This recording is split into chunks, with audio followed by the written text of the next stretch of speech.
Hello, my darlings. It is I, your host, Madam Tilly, and these are my boobs, and these are my friends, and welcome to ERP. That's the Elezen Retrospective Podcast. Here we're about to talk our favorite anime per genre. So I think it's a topic that really anybody can hop on to, because you don't gotta be too super knowledgeable on everything except just anime in general. So that's why I got a lot of friends here today. And also in my anime avatar. Hi, Stu. Alright, so, starting from my far right, we got Tydonis. Da. Evening, everyone. Alright, and then over here we got Dumpy. How you going, hun? What's going on, everybody? Oh, then this cute little thing here. This is Sassy Chestnut. Hello. And that dark beauty over there, that's Ari Navi Soul Stealer. Hey. Mwah.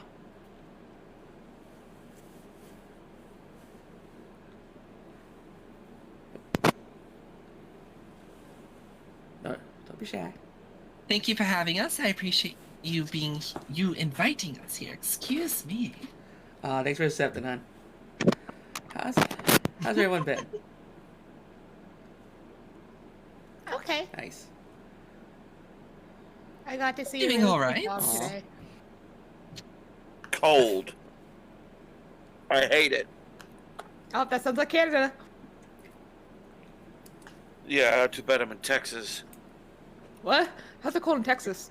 It was a nice brisk 86 degrees Fahrenheit here today. Oh, I'm so jealous. It was 24 degrees for the high. I hate it. I don't know what that Yeah. means. I never seen snow.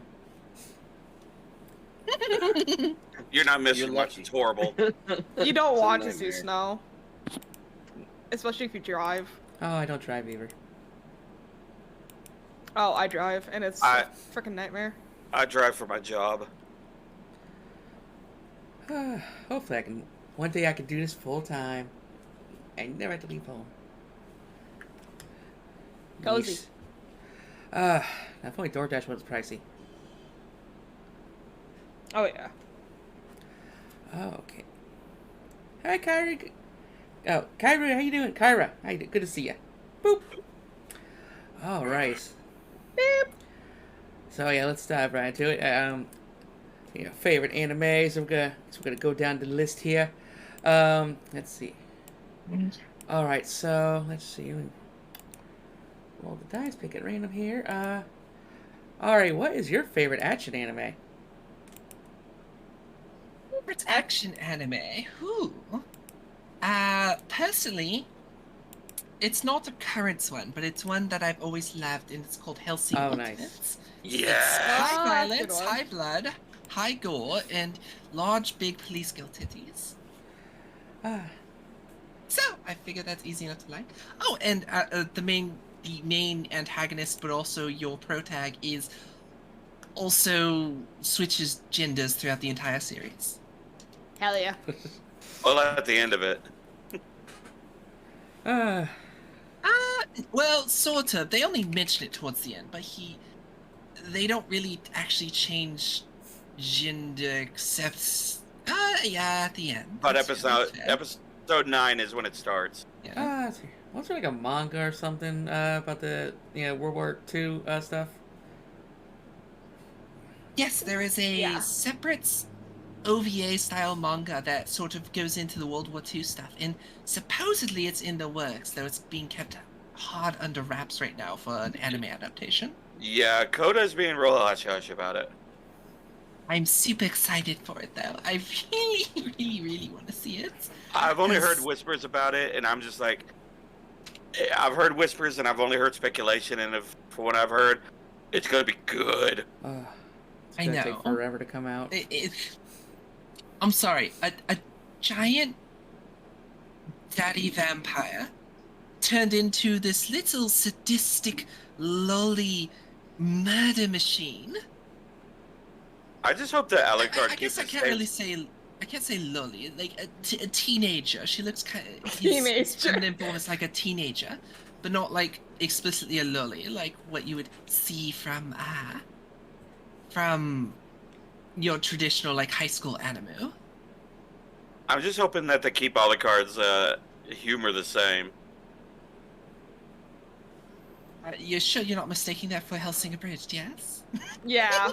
Okay, listen. I love Abridged and I love Ultimate. Ultimate, he does have a sense of humor. So here's a fun fact: you all know that the voice actor for Hellsinger Bridge, Alucard, is a VTuber, right? Yeah, Takahata 101. Yeah. Okay. All right. Some people didn't know that, so I was throwing that at them and like saying it like it was common knowledge. And they're like, "Who the hell are you talking about?" Like, how do you not know this? Well, No, okay. no. On episode 1, the reason why he sounds much different than he did in episode 2 is because in between 1 and 2 he had nasal surgery because he had a deviated septum.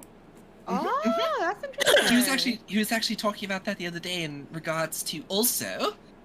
I shouldn't say the other day when he was doing the watch. I don't know if he's still doing it. Doing the watch of DBZA as well. Yeah, I think he still do. I think he does that on Friday nights. Yes. Oh my god. He does it once a week. He can be kind of a dick on his hot takes, but I can't ever say he's explicitly wrong. He's just kind of a dick sometimes. It's that meme. He's out of line, but he's right. And I will always stand Takahata. He's great. He's a good guy. He does great things, even if he's kind of a douche. Right. Not douche. He's kind of a dick sometimes. Well, that and he always has Mim and Kimrai to torture him. So, and I will always love Mim. Mim is great. Mim is adorable. Mim is a precious little potato. He also lives in a certain place that we are mostly a part of, which I thought was hilarious. I thought that was hilarious myself when I learned that. Him, Zentreya, and a few other VTubers I know all live in the same area. Bunny GIF as well. Yeah, that surprised me too. I'm not the biggest fan of Bunny GIF, I'll admit, for reasons I won't get into, but... I instantly knew when I heard her voice, because I was like, yep, I know that accent. Or, in my term, my version, lack thereof, because I was like, I don't hear an accent. And I was like, right? oh. Because when you live in an area for so long, you don't, and you accumulate the accent, you don't hear it no more.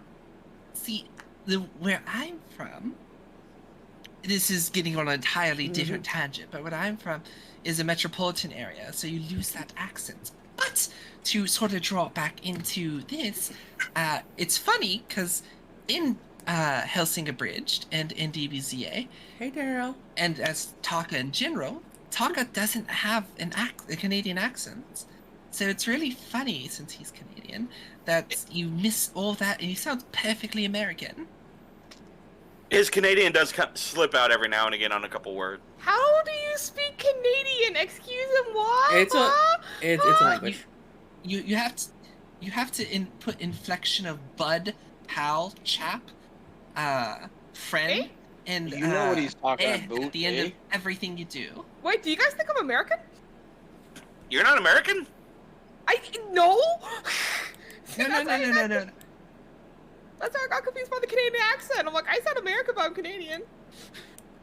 To be Well, fair, then again, Haruka doesn't sound Canadian either. She sounds American. No, and Haruka she's sounds Canadian. 100% Canadian.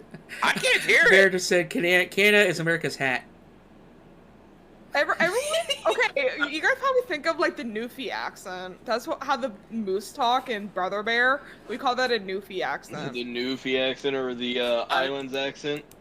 Well, yeah, I 'cause mean- it's from Newfoundland. Yep. I mean, And trust me, it's like a completely different dialect. I can't Canada really is- understand them. Canada is America's hat, and Mexico is America's beard. I was born and raised in Alaska, so I got to venture all those lovely people through BC and Saskatchewan. Saskatchewan. Uh, The joke of Canada. by what? Or the belly button of Canada. Everyone makes fun of Saskatchewan. Really, what's your favorite action? Let's see here. I gotta go with I gotta go with good old Soul Eater. Yeah. Oh, That's a yeah, good that's one. a good one. Yeah. Soul Eater just made me mad because it was so short in just really hard to follow after a point. True, yeah. For a shonen, it was only 50 episodes. That's pretty dang rare. But the action scenes were actually really solid when I think about. Yeah. They were. Oh god, yes, it's some of my favorite action scenes, and it gave me a lot of the Naruto vibes without it being as cringy as Naruto felt. Fair. Yeah. I No love the offense to those who like aesthetic. Naruto. The aesthetic of Soul Eater is just like, it's so good. That's because I like Halloween aesthetics, and I'm like, it's so good. It looks Oh so yeah, good. like that. It's his Halloween A and Yeah. B is like perfect. Yeah, and yeah, I can definitely see like definitely that second half. It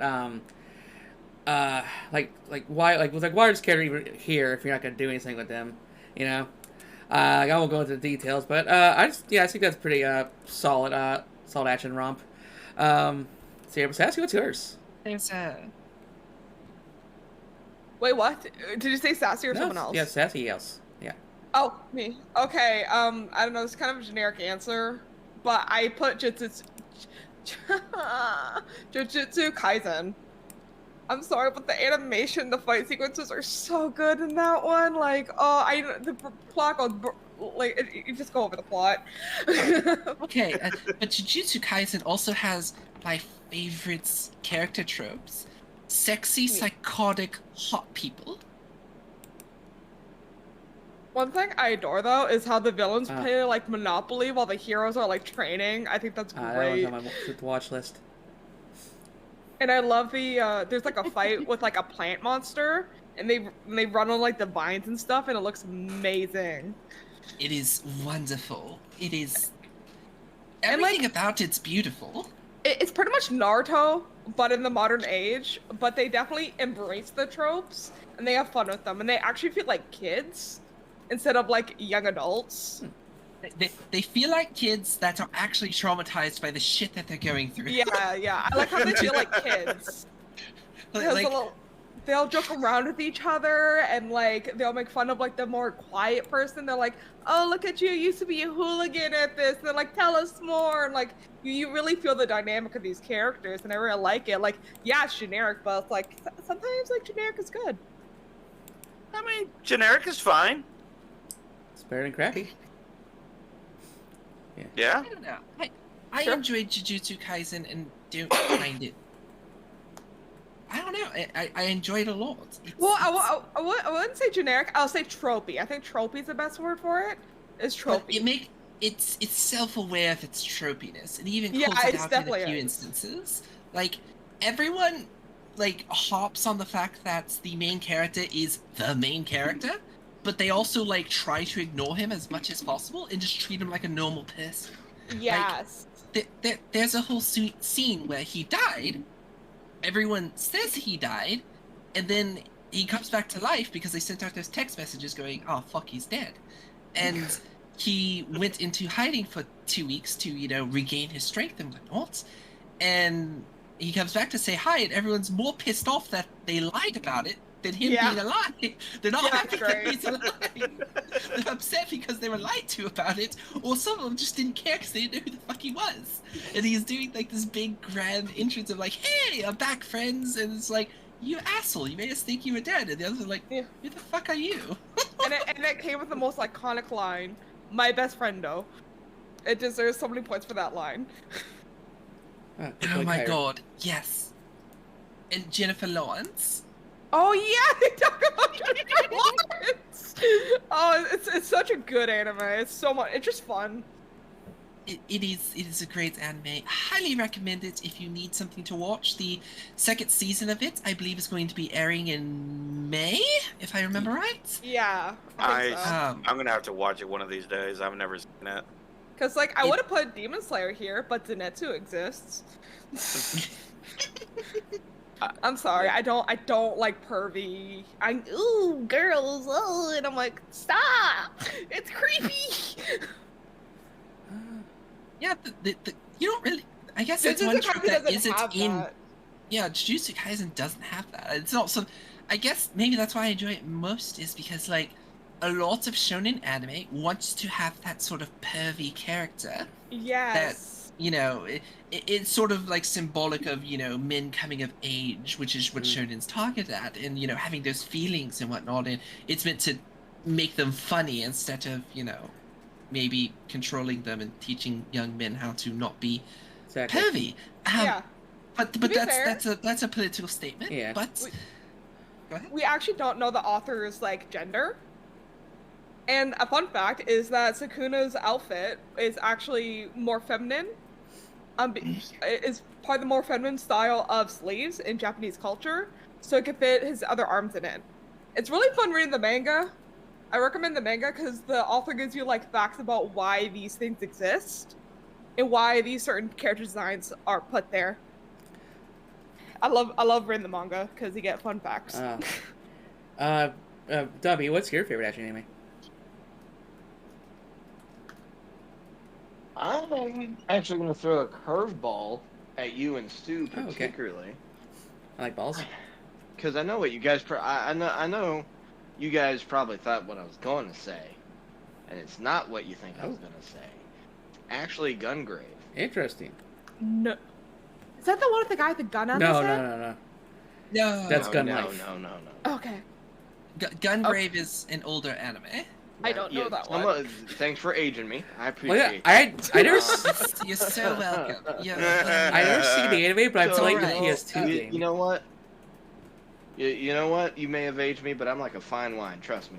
You don't know what you're getting into. You don't know what you're getting into. I'm past that 30 years mark. I'll drink you up later, sweetie. Don't worry. I know exactly what I'm getting into. I'm one of those that'd rather swish you around and taste you before I go any further. But anyway.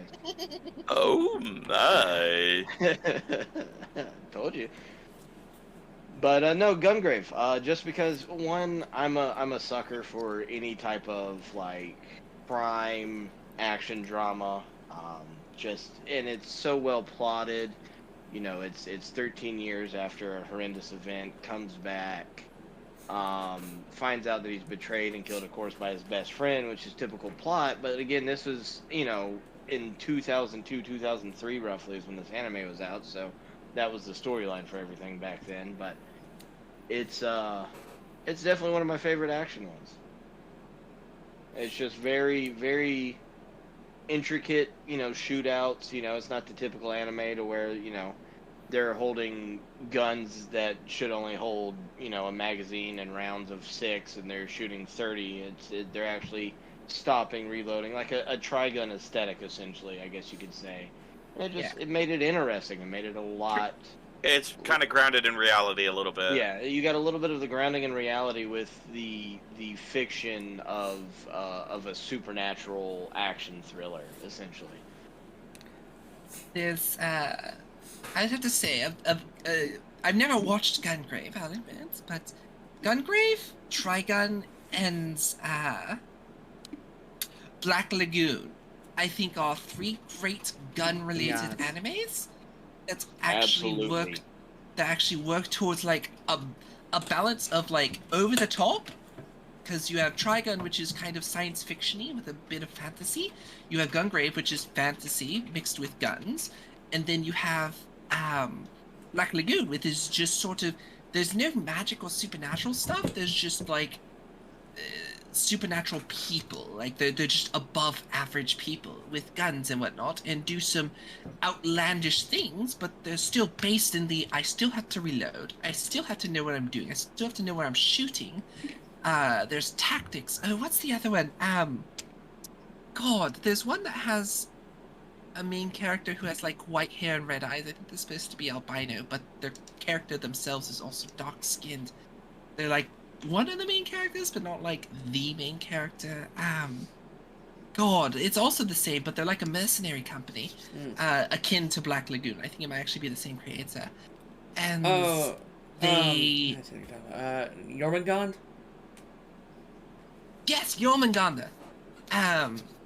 Jormungand is also a good one, where they base around tactics and outsmarting the opponents, as opposed to just, I can, shoot 1,000,000 bullets out of one pistol, or something like that, instead of using Equilibrium. I don't know if you've seen that movie. Equilibrium style, gun logic. I appreciate that reference. I was gonna say another one that has interesting use of gun is really only two characters. I guess three characters use them. Is Lupin the Third. Oh yeah. Lupin the Third is good, but it's not like a gun anime. You know what I mean? Yeah, I mean, yeah, you're right. It just It's because I whimsical know. theft. Well, because Lupin, Fujiko, and not Goemon, Jigen, they all use you know, pistols and rifles and everything. And another one that's really good is Outlaw Star. Oh God! Please don't remind me. What, you don't like Outlaw Outlaw? Star- You don't It's like Outlaw Star? sad. It's sad. I love the anime. It's sad. We'll get It's that so later. good though. It is good, but it's sad. It's like Wolf's Rain. It's sad. Oh man. Yeah, for some reason, you said Wolf's Rain, and all I heard was violins just playing in the background all of a sudden. I was, son of a bitch. Oh. God, yes. Wolf's Rain is like, it starts off as this very nuanced and very like super almost mystery thriller with a little bit of action, and then you get halfway through it and you just want to cry every episode in. Like in some cases it's a good cathartic cry. In other cases it's a very, wow, humanity sucks. Just one of those gut punches. Yeah, and the end just decides to go for the Kali Maul, grab your heart, rip it out, and just like pump it in front of you sort of situation. Oh, you've done that before, right?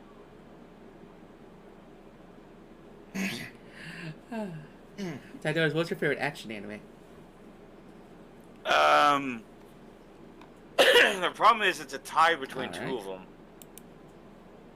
One of them, the older one, Logical's gonna hate me for this, is Outlaw Star. Good. It was the first show. You?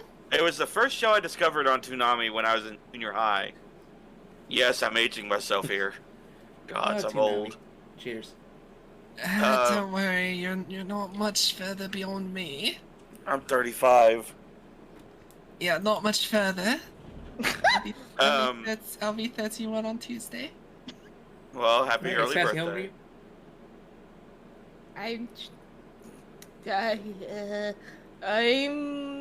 28. We have one person I- under 30s. This is here. Oh my god, I get to be Yeah. the youngest for once. Oh my god, I'm so blessed. Oh my god, I'm so used to being an old fart. I remember 28. Yeah, what's that jacket? I'll try it. Nice. But the other one, I don't know. I got just reminded of another one that was really good. Okay, I'm gonna make it 3. Outlaw Star. The other one was, and I get hate for this one, but I don't give a damn. Is Goblin Slayer, because that's a D&D Right. anime. Okay. That and I mean the character himself is just a treat, and the abridged version is just I can't stop laughing. And the last one is Witchblade. Oh, interesting. Oh. Yeah, they made a anime of Witchblade, and I had a good time watching that one. And I mean, it also had giant anime titty as well, but Which plagues there wasn't enough of it. I know it was really short, but it was a really good story. But yeah.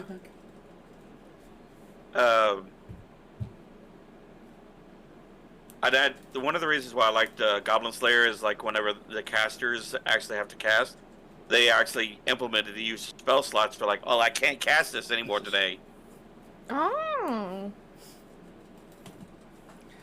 All right. Let's see here. And with that, let's see here. Sassy, you want to start us off on the favorite adventure anime? Adventure? Oh, I gotta say, Ranking of Kings. It's so cute and wholesome and it makes my heart melt. Aw. I haven't finished it yet though, but I'm like, I don't care. This is my favorite animes. It's so good and like you expect the characters to be flat, and then like boom, character development. You're like, holy shit!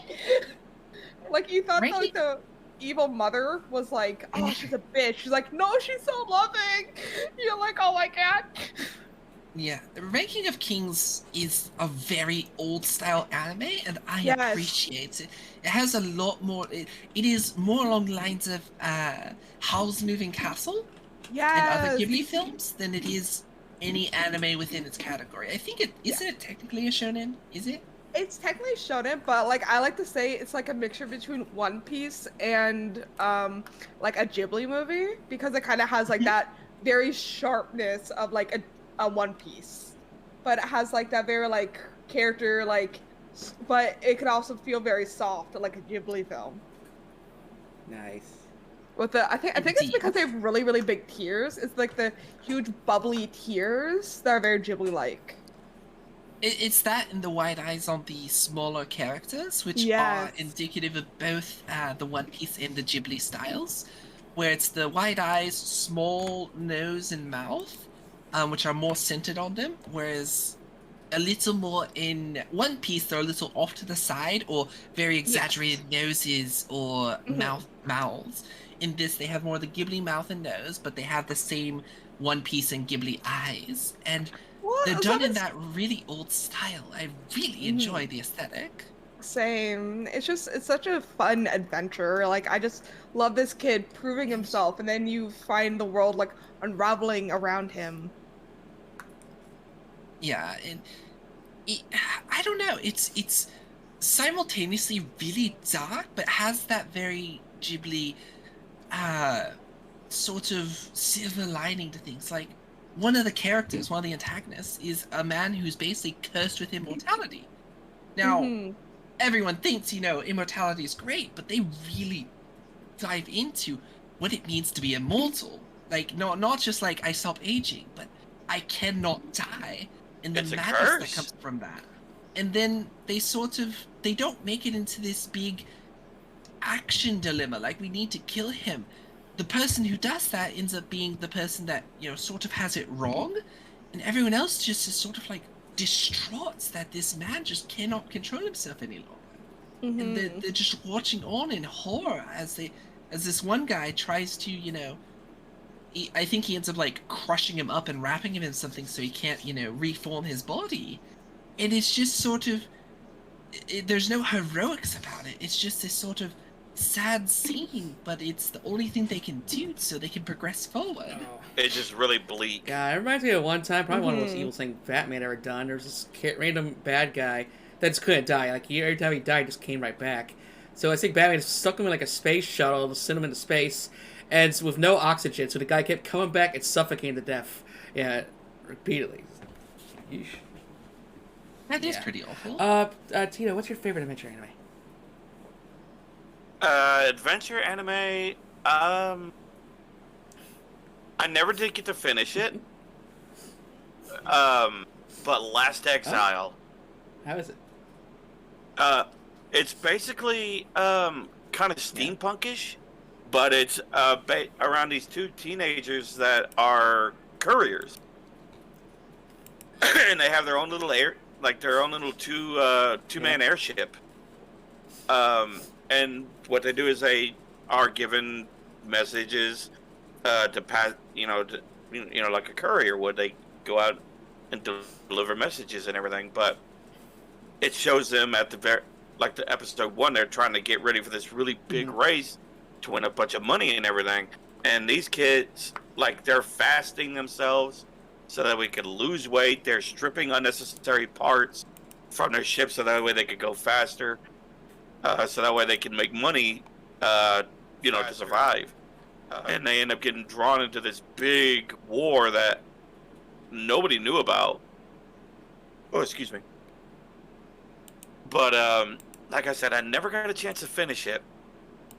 But, it was really good. It was made by Gonzo Studio. Interesting. Yeah, Last Exile. Give it a chance. Okay. It's not one I'm aware of. I found it by chance when I was visiting my mom. I was visiting mom when I was still in high school, and I was just flipping through the channels, and I was like, "Oh, Last Exile! Oh, it's an anime. Let's watch this." And it was like episode 1. It's like 5 minutes into it, and I was like, "I'm sold. I need more. Put more into my veins now, please." I will take a look into it. I'm sorry I don't have any commentary on it. It's all good. I mean, I'm not going to have a lot of commentary for some of the anime that y'all are probably going to talk about as well. So, I mean, if anything, this is a chance for everybody to learn about new anime that they probably didn't know about. Get your notepad files ready. Dumpy, what's your favorite adventure anime? My favorite adventure anime is probably going to have to be one called Kingdom. Okay. For those who probably have never heard of it or watched it, essentially, for us older gamers as well who played Dynasty Warriors, that was on the PlayStation, PlayStation 2, so on and so forth. It is an anime that takes place 66 years after the Han Dynasty and the collapse of everything, and it's essentially the story of what actually happened afterwards in an anime now. So they're going all over the countryside trying to reunite everybody after the war. Beautiful scenery shots, great tactile positioning of like either the armies or just the placement of like castles. They didn't shorthand anything, and just the storyline of just the adventure itself of them going across this country and the different types of races you would see going across the Golden Triangle as we know it now, going from China into different parts of Thailand, so on and so forth. It's really interesting, a lot of fun. Nice. Okay. Alright, what's your favorite adventure anime? My favorite adventure anime is mostly because I don't watch a lot of adventure anime, so the closest thing you're going to get from me is One Piece, and that's only because I didn't really like it up until I got to Marineford War, and I fell in love with it after that. It got to that point and I was like, wow, I really enjoy this anime now. It felt like it had stakes at that point. It wasn't just this high fantasy pirates adventure. Characters are going to die. It was a slow burn. It really was. No puns intended on that one, but all things considered, no puns intended. But it got me after that. I was really interested and I wanted to keep watching it. It's not. I'm not going to say it's like some revolutionary anime, but it is.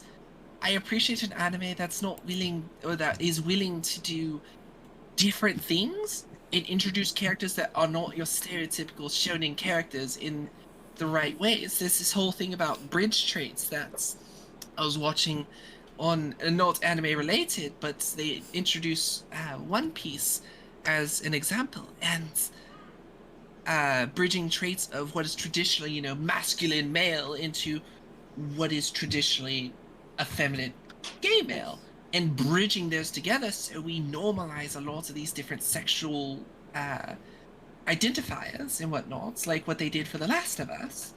And that was the main topic of this video. I can send it to you guys later, but they were talking about Sanji, and he's a provider of food, but not in the I'm bringing you home the bread sort of way. He cooks for them. He serves. In this case, is how it's sort of presented. He serves as the cook. And you see that in a lot of things. There are lots of effeminate-looking male characters that will also be very masculine in their presentation, in their behaviors. Nice. But that's sort of what I like about One Piece. It bridges a lot of gaps that are normally there. Yeah, if I can get past like the art design and the 2,000 episodes, then maybe I could have watched it. But yeah, no, sorry, I don't really like the art style of One Piece. Sorry, I'm just like, it's too ugly. I'm sorry, they're ugly. Fortunately, there's enough anime out there for everybody. Let's see. What? Tito picked my first. One Piece is still going on, isn't it? Yeah. But Tilly, what about yours? I couldn't go with one because I saw on Netflix one night. I saw this one like this fucking crazy ass title called Gargantia on the Verdurnus planet. Yeah. The fuck? So I was like, okay, I'll check it out. I saw like a mech on the front. And so yeah, it's like it starts out this guy. He's like high ranking like mech pilot in the space army, go at war with some like these alien race.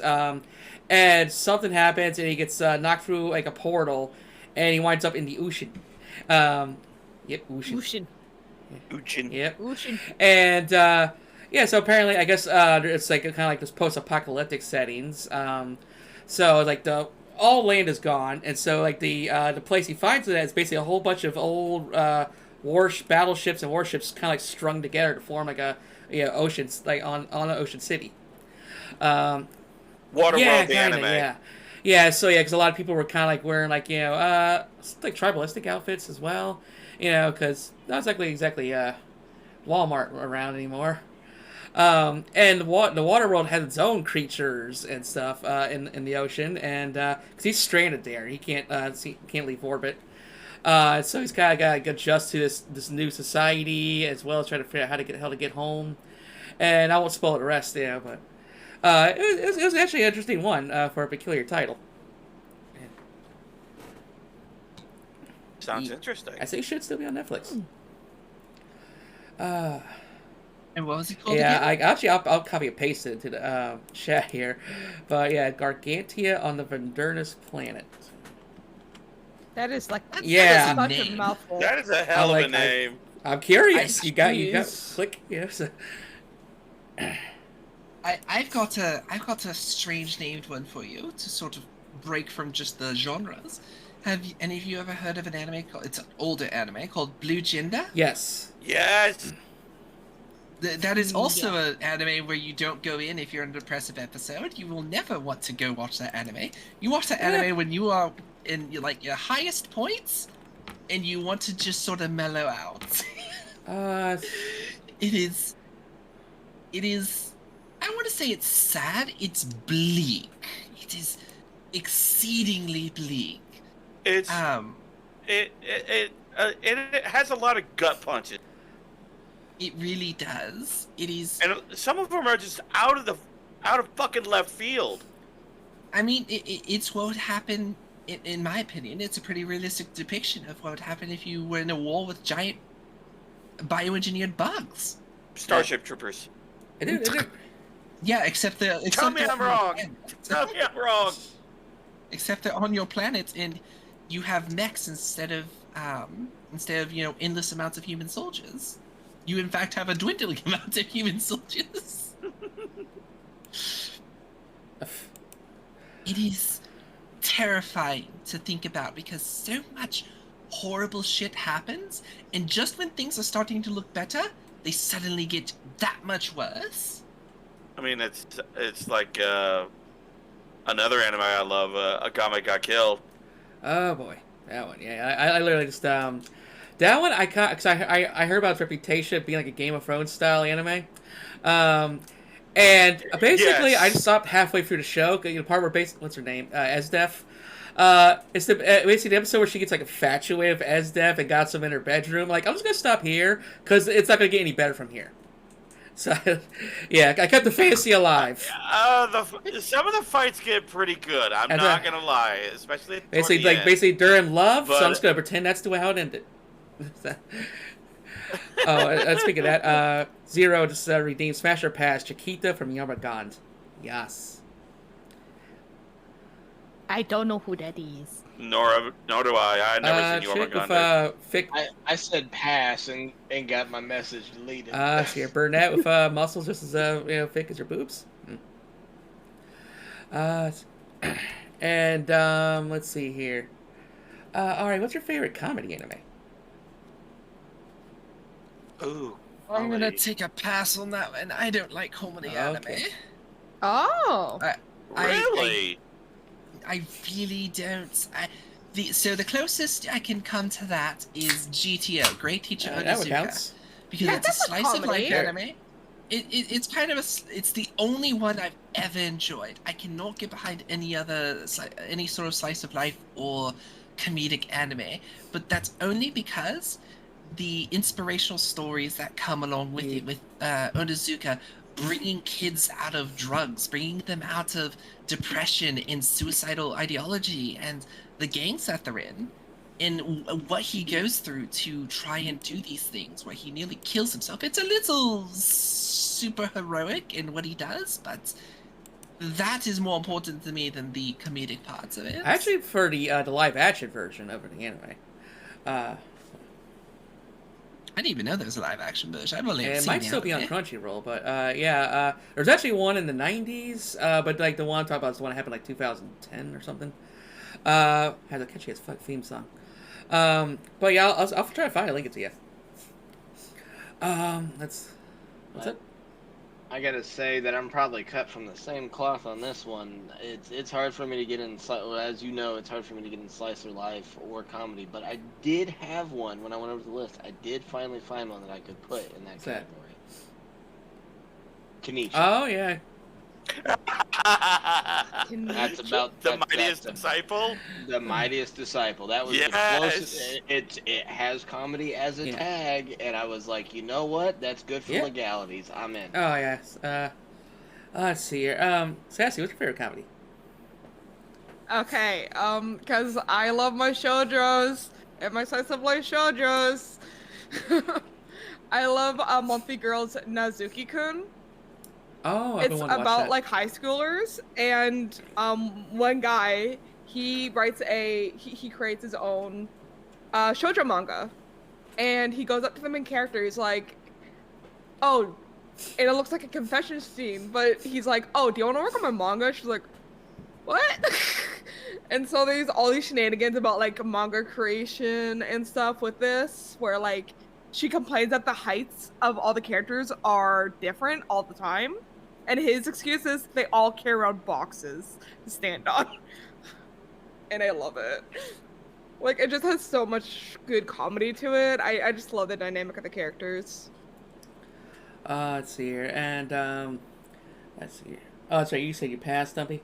Oh no, I mean Tito. You're up. You're up. What's your favorite comedy? Cromartie High School. Comedy High School. Let's see, I heard that one. It's a little bit of an older one. My buddy's introduced me to it. It's basically like a high school that is made for delinquents. Oh, okay. But one of the funnier characters is a character named Mekazawa, who is legitimately a robot, but nobody says that he's a robot. They don't. Like, half the time, they don't acknowledge that he's a robot. They think he's just an average character, just an average guy, but he's a robot. They have a gorilla in the school as well. And, no lie, Freddie Mercury. Yes, God. My friend tried getting me to watch that anime, and that, as soon as you said Freddie Mercury, I knew what you're talking about. He tried getting me to watch the anime in Demon University, and by the gods, is it hard to watch. It's just a little too absurdist in concept that my brain is just like, I don't like this. It's a lot to absorb. It really is. But it's just like I said. There's a whole thing with Mekazawa being a robot. No one acknowledges that the gorilla is a character. They think Freddy is just a normal It's a normal guy when it's supposed to be like Freddie Mercury, walking around shirtless, big, his mustache and everything. And I'm like, this is a lot to take in, but at the same time, I'm enjoying the ride. Let's see. I guess I'm gonna go with one of my more absurd picks. It's called Girls Bravo. I've heard about Girls. I've heard about it, but I don't know anything about it. I guess ecchi and inner harem type. Essentially, it's kind of fucked up that there's a character in that's like borderline molester, also played by Liam O'Brien, and he's like the most likable character on the show. Because I mean, yeah, but it's because the two main characters, the main guy and main girl, they managed to get together only maybe 3 episodes in. Yeah, because so many of those romance animes, they you get to the final episode and they finally say they love each other. It's like they finally hook up, and then they have like nothing to do, no more character developments. They're just fucking boring.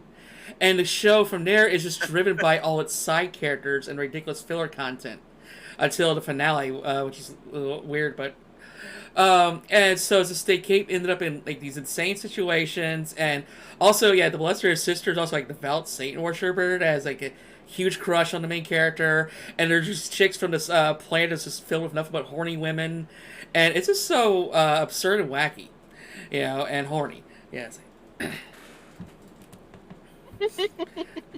I'm gonna have to check this out. And like this is one, the main character's female best friend, who's like the sporty tomboy type, the rich boy, Liam O'Brien is like, constantly trying to get in her pants, and she keeps pushing him away, but somehow she keeps getting stuck in the middle of his schemes, like. She's like there's like this freaking like Jello wrestling tournament that she gets stuck in. Like, how the fuck this happened? It's just the crazy situations. So if you like absurd ecchi, then Girls Bravo. Yeah, and again, no, being a stick in the mud here, things like ecchi and comedy also just do not do anything for me.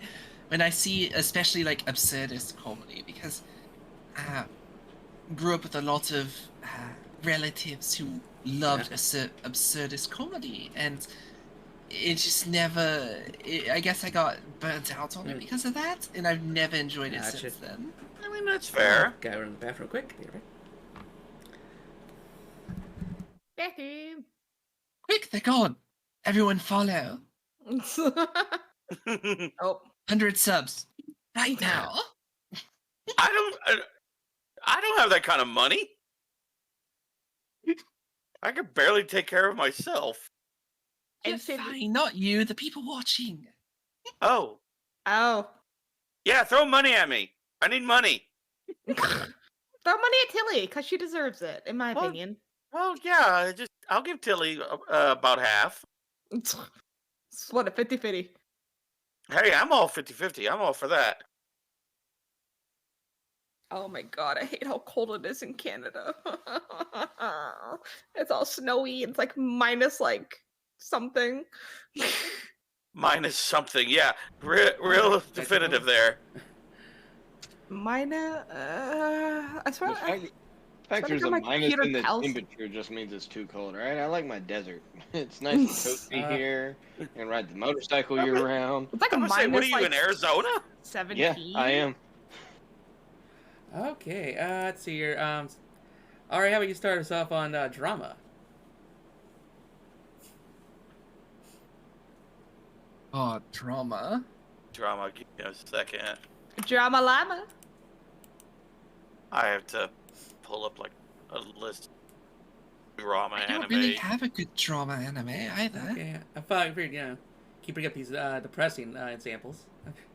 Oh, I got one. But I'll let people go first. Okay, so this is more of a manga because I don't really keep up with the anime. There's gonna be a lot of these where it's just like technically I read the manga, but Natsume Book of Friends, I fucking love it, dude. It's so good. Says No one heard of it? Okay, no. I'm just being. It's really popular in Japan, actually. This is a really popular one in Japan. Some kid moves in with his distant relatives, and he finds a book with a bunch of names of yokai in it. And his goal is to release all the names of the yokai and within the book before they kind of murder him. But there's also kind of like slice of life where he meets people interacting with yokai and how to solve their problems. And then there's a fat cat that was like cursed by his grandmother. Because it was his grandmother's book, I forgot to mention that. And so he is like the guardian of the main character. And I suck at explaining. But you have a really, really interesting dynamic with them. And some of the yokai will actually let him keep their names. So he actually becomes extremely stupidly powerful. Because they're like, oh, I like you, keep my name, it's fine. But your grandmother was an asshole though. And it's kind of like what happens if you have like schizophrenia. because no one else can see the yokai, so no one really liked him. Because he always had, it looks like he was having an episode, but it was actually him interacting with the yokai. Huh. And like then he like learns to hide it. It almost like the yokai, him seeing yokai, almost feels like a, what's that word? It's kind of like similar, or like a theme for like mental health almost, where you try to hide it because it caused you so many problems. And then like he finds friends who also have like these problems with who like understand him and like him for who he is. And it's just really nice. Well, that's pretty cool. Hey, long as you enjoy it, that's really all Yes. that matters in this case. Right? Other people can learn to enjoy it after the fact. Yeah, I'm sorry. I'm really bad at explaining stuff. I'm so You're sorry. fine. It's all What good. are you Yeah. sorry for? I can barely read whenever, I can read really well, but if I try to read out loud, I stumble over words like it's not Yeah. Oh yeah, Tito, under a message from Kai. He'll give you lots of love, so he will. Dude. Kai has this biggest crush on me. Is that a problem? Are you complaining? I'm not complaining, I'm just I stating a think fact. he's complaining. He's got to be weak Not at like this a complaint. game. It was a complaint. It was a complaint. The consensual was That was not a complaint. complaint. Listen, I am not used to getting affection, damn it. Damn it. Son of a... Look, all I'm saying is you must have been a fine grape on that vine, because I'd mash you all day. Oh. Fuck's sake. So Dumpy, want to say your favorite I drama? like this. What? I'm sorry. You Who want to say did your you favorite say? drama anime? My favorite drama is probably gonna have to be Girls Last Oh, Tour. I heard about that one. I think I've heard of that one. It's a very good one. It's a series that follows. It's two girls. They navigate ruins of civilization after an unknown apocalypse, as they were soldiers at the point of the apocalypse. Everything is unknown as they're seeking food and supplies and finding survivors with different motives throughout the whole series. So each episode is something drastically different than the last survivors they found. It's really good. I enjoyed it. It was unfortunate it was very short. The manga is really good about it. The manga goes on for quite some time, but unfortunately the anime was short, which did suck. But it's a really good one. If you like, post-apocalyptic war, anything, even remotely World War II themed, it's really good. I enjoyed it. Right on. Nice. Tito, you got a favorite drama? I don't know if this would count, but if it doesn't, I have a backup. The one I'm thinking of, it's based off an American comic book. But it does have an animated series. If it falls into the camp. I mean, just say it. Todd McFarlane's Spawn. Okay. There's a Spawn anime? It's old. Yes, there is an animated series. Keith David is the voice of Al Simmons. Such a sexy voice. It is dark. Like it aired on HBO in the late 90s. Yeah, that's fair. Yes, it was back in the 90s when HBO was real grit. Oh yeah, that back where they did And- pull punches. Yeah, no, they didn't bother Oh, with yeah. people back then. Yeah. Yeah, I now don't care they about have to provide titties in every damn scene of every HBO original. it. But if I don't recommend having kids around when you watch it. It gets dark. But it's based off the Spawn comic books, and Spawn was one of my first comic books that I ever got, and I loved him so much. He's such a great anti-hero. He's a great character. The entire story was amazing, Okay. but they made a animated series of it, and I think it was only like 4 episodes long. But each episode is like an hour long. No, it's kind of almost felt like a movie trilogy because they're like at least 2 hours long, or something like that. Yeah, it's a really good one. Indeed. But yeah, Spawn if is you, probably one of my favorite darker anti-heroes. right. Like I don't like heroes. I like anti-heroes. Like Spawn, Vegeta. As much as I don't like them, Batman falls into that category as well. But then again, I don't like DC. Okay. I grew up on, after I discovered Spawn, I kind of grew up on Marvel. Yeah, that's fair. But yeah, I'm gonna gravitate more toward anti-heroes than I am with your traditional I heroes. always like bounce back and forth between Marvel and DC because he's technically. I mean, something, bondage daddy, something. Well, he's a Dark Horse. No, not Dark Horse. He's an Image Comics property. So they could, and Todd used to work with Marvel and DC, so they would do collaborations with Spawn. Because Spawn was a big character. He was a big hit. Oh, yeah, I remember when he had them decapitate Spider-Man. Like, yeah, he teamed up with Spider-Man. oh, man. So my favorite drama anime is also on Netflix. It's called Violet Evergarden. Oh, that's so pretty. Yes, very pretty anime. Violet Oh, yeah. Evergarden? Like, it had me in the feels like nearly every episode, Like Borderline Tears. Like, like still, he'll often have the anime on like the second monitor, but he just stopped playing FF14 to watch that anime with me. Yeah. Really? But it's like, so like, for those who don't know, it's like this blonde woman who, kind of got trained to be like a child soldier, so she kind of like has like no emotions, and, it's kind of like, like a weapon, go kill him, And, like, she only kind of, like, cared for her CO, the one who, like, kind of trained her and, stuff. And at one day in the war, both the CO dies, and she gets wounded in battle, loses both her hands or arms. And so she has to get mechanical prosthetics. And, it's kind of like a post-World War II setting. And so, essentially, she's now kind of like a post... she's out of the military, so she's technically crippled, and she gets a job at a place where you kind of like write letters. Cause I think about back then a lot of people were like illiterate, so you go to these people to write letters like with your intentions, and they send it to you and stuff.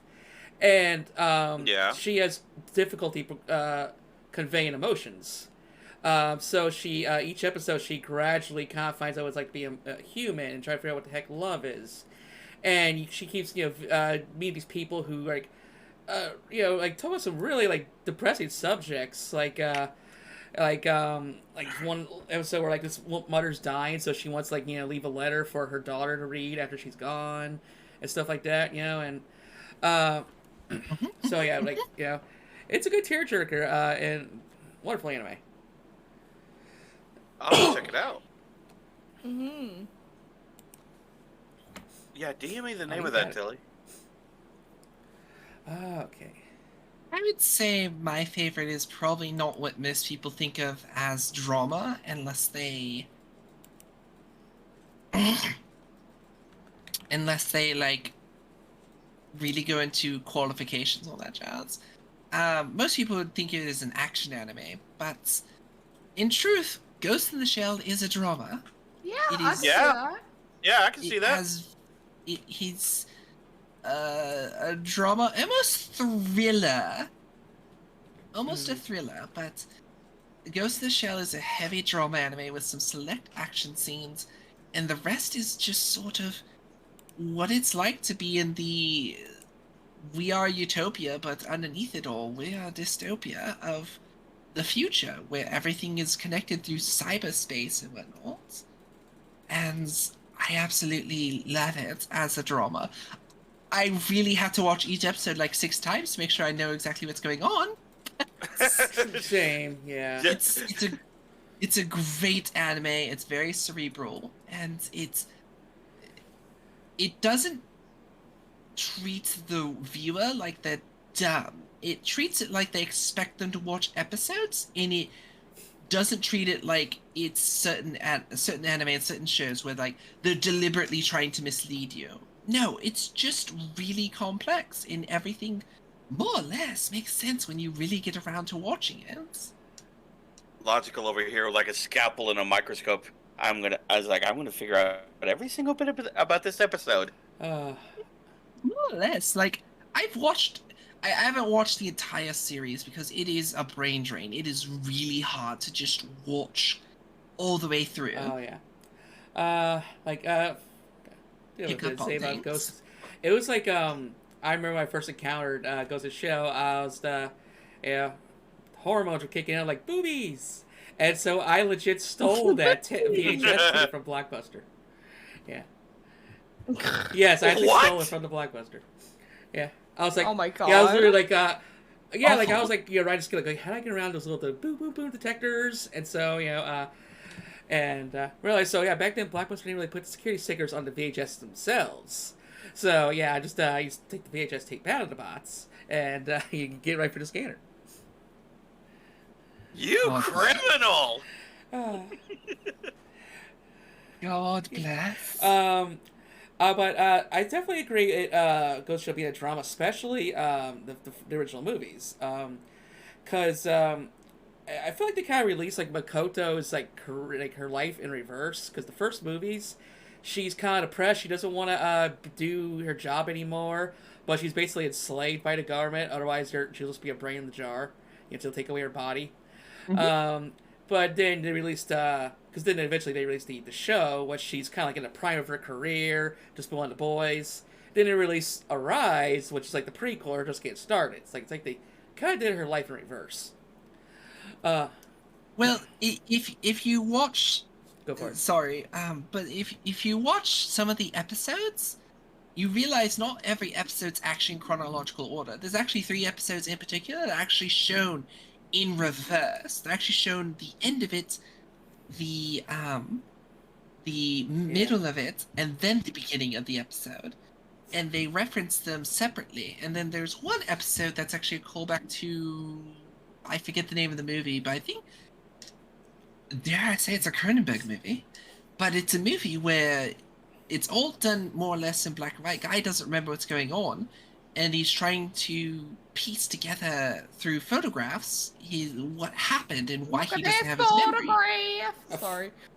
And he goes through it and comes to the conclusion that he killed his own girlfriend, and he's repressed that memory because it traumatized him, and his amnesia comes from that.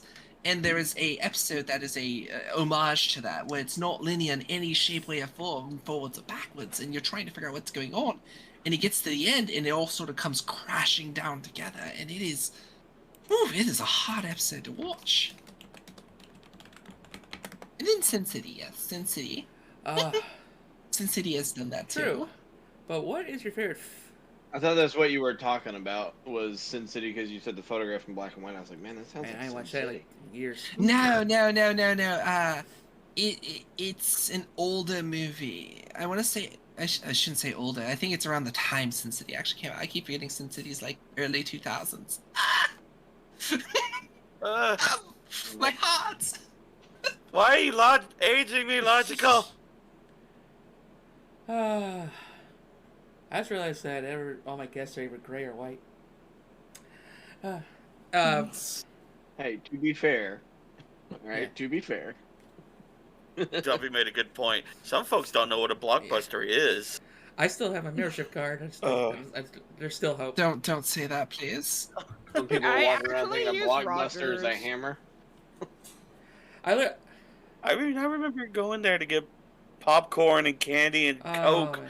for Friday night video games, man. Oh, yeah, I remember for $30 I got a hell of a deal. Final Fantasy 10-2, Final Fantasy 7, and SmackDown 5. So, here comes the pain. Nice. But yeah, because I was only allowed to like buy PS2 games because I didn't have a credit card to get the PS3 games. But all right, what's your favorite fantasy anime, Dom? My favorite fantasy anime. Oof. I don't know if I have one explicitly. Round back to me. I have to think of names. Give me just a few minutes. I think I Yeah. know. Okay, then let's see here. Dumpy, what's your favorite fantasy anime? This is a mixture of two of my favorite things you can do in an anime, and it's going to end up being Knights and Magic. Interesting. Sounds pretty on the nose. Yeah. You have a medieval setting, Oh, timeline. that's what the anime is actually called. Yep. I thought you were just saying like it's about knights and magic. I'm like, Nope. oh. Nope, it's Gunpla. It's Gunpla mixed with a medieval timeline. Obviously, gentleman dies, goes back, reincarnated as this child in a world where him building Gunplas as excessively as he did ends up helping him and the country he's a part of end up winning, for peace and pushing this war back that would have absolutely just terrorized so many other continents. But yeah, Knights and Magic. Oh, okay. Let's see. Yeah. Okay, I got mine. Mine is Overlord. Oh. Yes! It makes me really wish Yggdrasil the game was a real thing. Because holy fuck does the concept and lore of Yggdrasil, the VR video game, sound amazing. Yeah. The short of it is, the very start, you only ever see the player as his character. You never see who he is outside of his character. But basically, it's the Sword Art Online concept, just without worrying about the real world politics. Guy gets so this falls into Isekai too. I'm sorry, but player basically as the servers for his favorite video game are going down. He's staying on there till the last absolute seconds as everyone's logged off, and he says goodbye to his last guildmate. And he closes his eyes, waiting for the server to disconnect him, and 2 minutes later, he opens his eyes. He's like, why haven't the servers disconnected? Looks around. He can't open the menu. He can't quit. He can't do anything. And he's been brought into the world of Yggdrasil. Except it's also not Yggdrasil. It's just his dungeon, because Yggdrasil, apparently you could play both the good factions and the bad factions. It was all the dungeons and whatnot were filled predominantly by evil players, and he had an evil player guild. So his dungeon gets transported to this other world. It wasn't an evil character, it was non-human. Yes, he is a lich.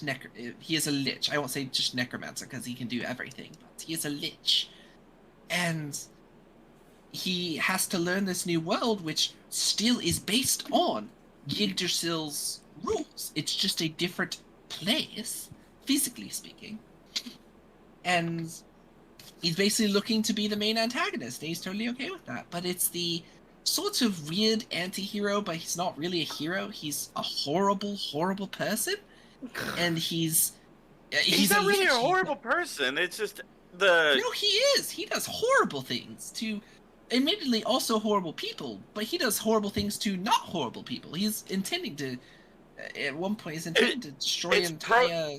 He's a protagonist shifting to an antagonist. Well, no, he's the protagonist because he's the main character. That doesn't mean he's good. An anti-hero is still a protag. If you're looking at the perspective of an evil person from a story, they're still your protag. It's just, he is no longer the good guy. He is not the hero. He is going from being a human into a lifeless, mostly emotionless, lich creature. And he's intending to rule the world, or basically force it to create a hero to fight him so he has a challenge, which I think is more his bigger motive. He wants someone to challenge him. Well, he also wants to find other players from Yggdrasil as well. This is true. He wants to find the other players. So he's going through, and the sad part is, it sounds like he's only about a quarter of the way through his entire plan, but we've only got like 3 more chapters to go, and you're like, how does this end? I'm waiting for Overlord Season 5. I cannot wait. I know, but that means we only have 2 more chapters after that, and we are nowhere near done. He's only, like, just started. I know. That's the scary part. It's like, how fast is this going to go? I suspect there's a time skip. These are light novels, as opposed to, like, single chapters mangas, the light novels. So if you ever get to read the light novels, I haven't done it myself because I don't want to spoil the anime for myself. I highly recommend it. Has lots of Cthulhu references, has lots of Lovecraftian references. I should clarify that. Yes. Has lots of high fantasy D&D references. Also has lots of low fantasy references to other games and whatnot, as well as just in general, lots of good fantasy references that I absolutely love, as well as some fun tropes. There's nice comedy in there. Like, there's this one character that right before the servers shut down, he decided to make her, instead of really bitchy toward him, she's madly in love with him, and that carries over into the new world. So she's madly in love with him, and at one point somehow gets a Dakimara of him naked as a skeleton. So it's... I mean, hell, there's one point where she basically gives Ainz his own Me Too moment. It's just... but... Look, it is such a good anime. Logical, when season 5 comes out, we're gonna have to watch that together. If you wish, sweetie. I might do like a watch along on my server, or we can do it on your server. I do watch alongs almost every day on mine. Nudge, Yeah, nudge. yeah, I'm down. I'm down. Nudge, nudge, Yes, click, click. DM me. I have someone in my chat saying no one knows Grimgar Fantasy and Ash. Grimgar Fantasy and Ash. I know if I never finished it, but yeah, I liked that one because I remember Konosuba was like this too over the top silly, and this one kind of felt actual like reality. Because so they took everything seriously in that show. If you're stranded in a fantasy world. Also, if I can make a world comment on the Overlord, like I just couldn't get too into it because of the they're just overpowered. That doesn't appeal to me. That kind of really turned me off of Isekai. Well, that's also the premise, because he started at max level. I know, but I think I didn't pick up on that. But yeah, it kind of turns me off. Most Isekai now turn me off because they just learn too quickly, are overpowered. So just it's. So that is kind of what I like about Overlord is like they acknowledge he's overpowered, and he acknowledges that too. It's not like something where like he's at the top level, and he just walks all over everyone. And the problems he has to solve is how to do it without just obliterating the world. And in essence, like this, like the end of season 1, the last 2 episodes. Oh, it's so good. Yeah, like I said, like Pat Gal said, it got boring pretty quickly, and because the show tries to get you to root for like those occasional underdogs that challenge him, and I can only have my hopes crushed so much. I just like seeing underdog victories. So yeah, it just wasn't for me. I sat through 3 seasons of it. Another big hope too was to see more like Albedo like naked, but that was like also far and between. Anywho, Tino, what's your was it a drama? I forgot we're on now. Fantasy. Yeah. Fantasy. Mine was actually based off a video game. Wakfu. I've heard of Wakfu. That sounds familiar. It was made the anime was made by a French studio of all things. Bonjour. And it's actually really cool. It was really fun. This little kid gets adopted by a baker, and just some fuckery happens, and he has to try to go on this quest to help his adopted dad. I can't remember exactly how it started. Son of a fuck. But he teams up with a customer at his dad's shop who is a cheapskate. But he's actually a really good person deep down. He teams up with a guy who's basically kind of like a paladin, but he has a demonically possessed weapon that does not like him, but eventually the weapon kind of grows to respect him a little bit.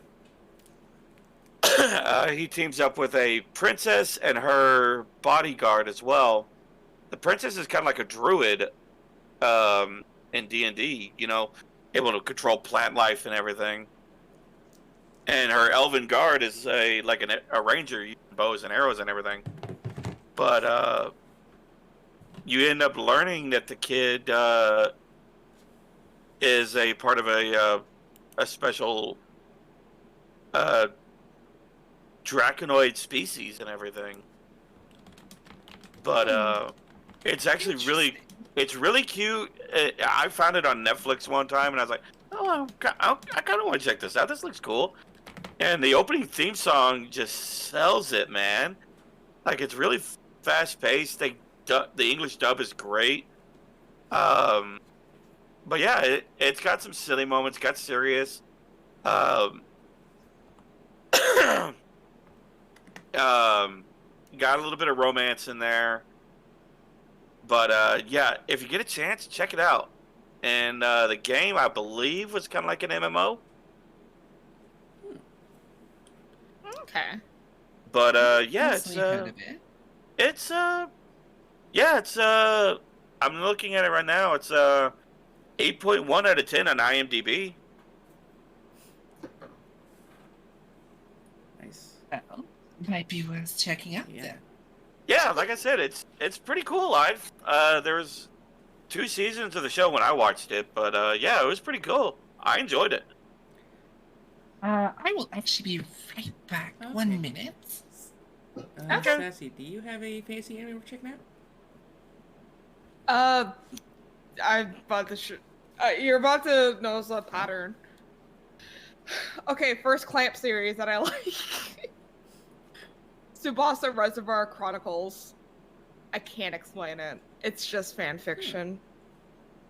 It is Clamp fan fiction. As weird as that sounds, the characters go to different Clamp-themed worlds, and the entire thing is a prelude to Cardcaptor Sakura. There's a name I haven't heard in a long time. Yeah, no, it's literally the prequel to Cardcaptor Sakura. I'm not kidding. It is the most randomest shit ever.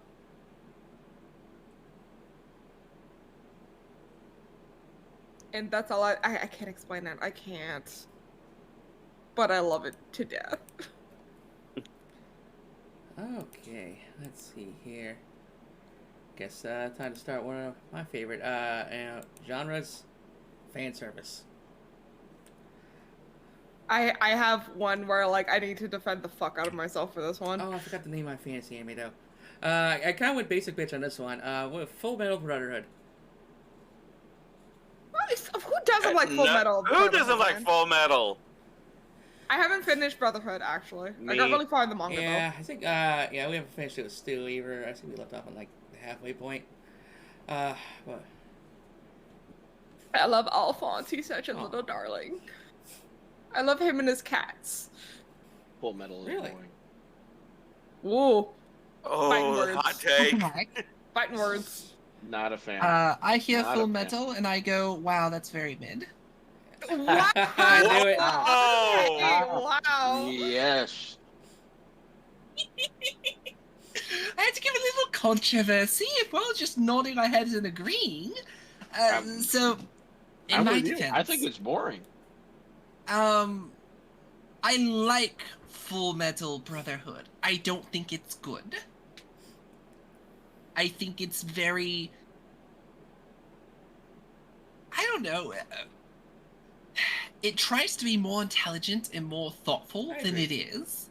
I can And- assume break up from there. And it tries to do the Lovecraftian thing of not explaining things as a form of intelligence, instead of actually thoughtfully giving meaningful explanations to things. And that frustrates me because it always sounds like it's trying to lead you to an answer, and what it leads you to instead is just the main character sort of Deus Ex Machinaing himself out of trouble, just by, oh, I figured it out. And it's like, there's no lesson here. He just sort of did it. the lesson is meant to be transposed onto, the viewer that, if you stop searching for something and just, let it happen sort of thing, then good things will come. But it's just sort of, I don't know.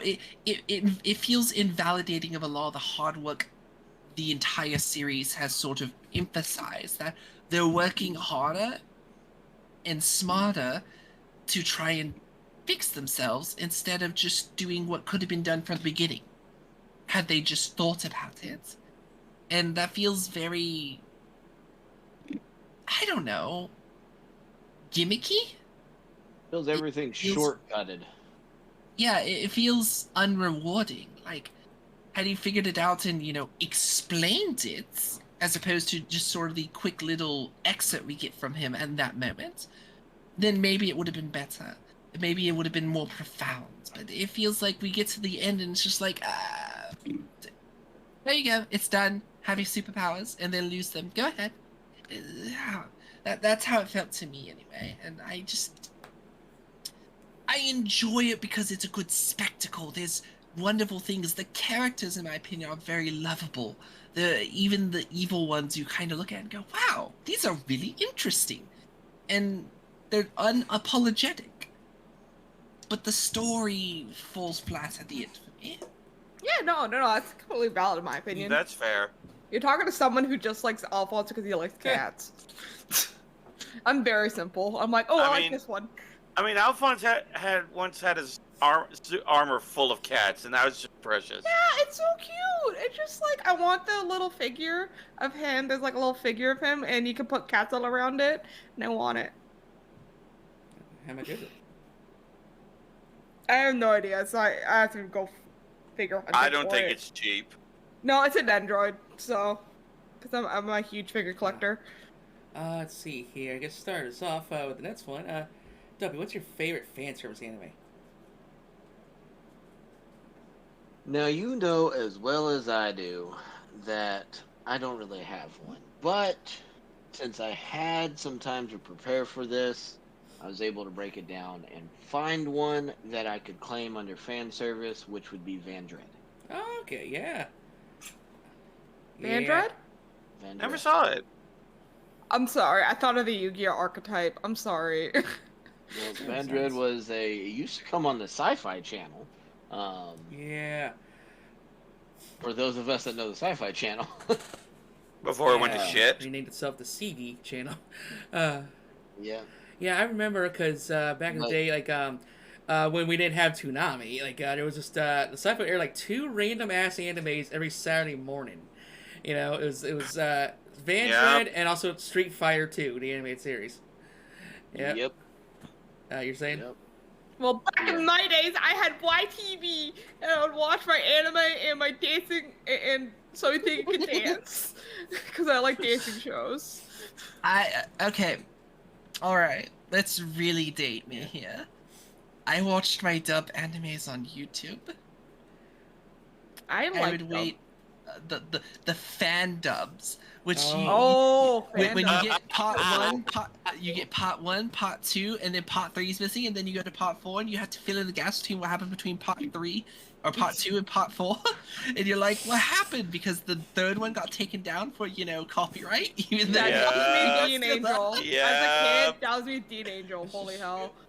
Oh my god, watching Bleach and watching Naruto, like that was the absolute worst. And then you get the ones where they mislabel it, and it's like episode like 150 and 150, and then for some reason like the last 2 ones say 150, but it's entirely different stuff going on. You're like, what happened? Yeah, the whole time you're like, what the hell's going on? I'm lost. But I remember Vandred. Well, the opening is still a catchy beat to this day. Like, it didn't really age well, because interesting premise. How like literally is like, was it men from Mars, women from Venus? Because like because the genders. Yep. And women were the stronger race because they learned how to self-reproduce, and the the only way that the mechs were able to be under full power and be able to combine with each other was a male being in one of them, but you had to be in promiscuous positions when you co-piloted with everybody together. Yeah, I think it'll never get more crazy than remember Darling and the Franks, where essentially the girls had handlebars on their butt cheeks. I'll leave it at that. I still need to But watch it's that. like, because I remember we were watching, I do a little watch party, like, oh, let's watch Mandray and stuff. Yeah, and then like the opening lines, like, women are the enemy, and all my friends looked at me uncomfortable.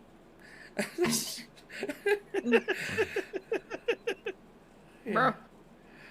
Oh, that's.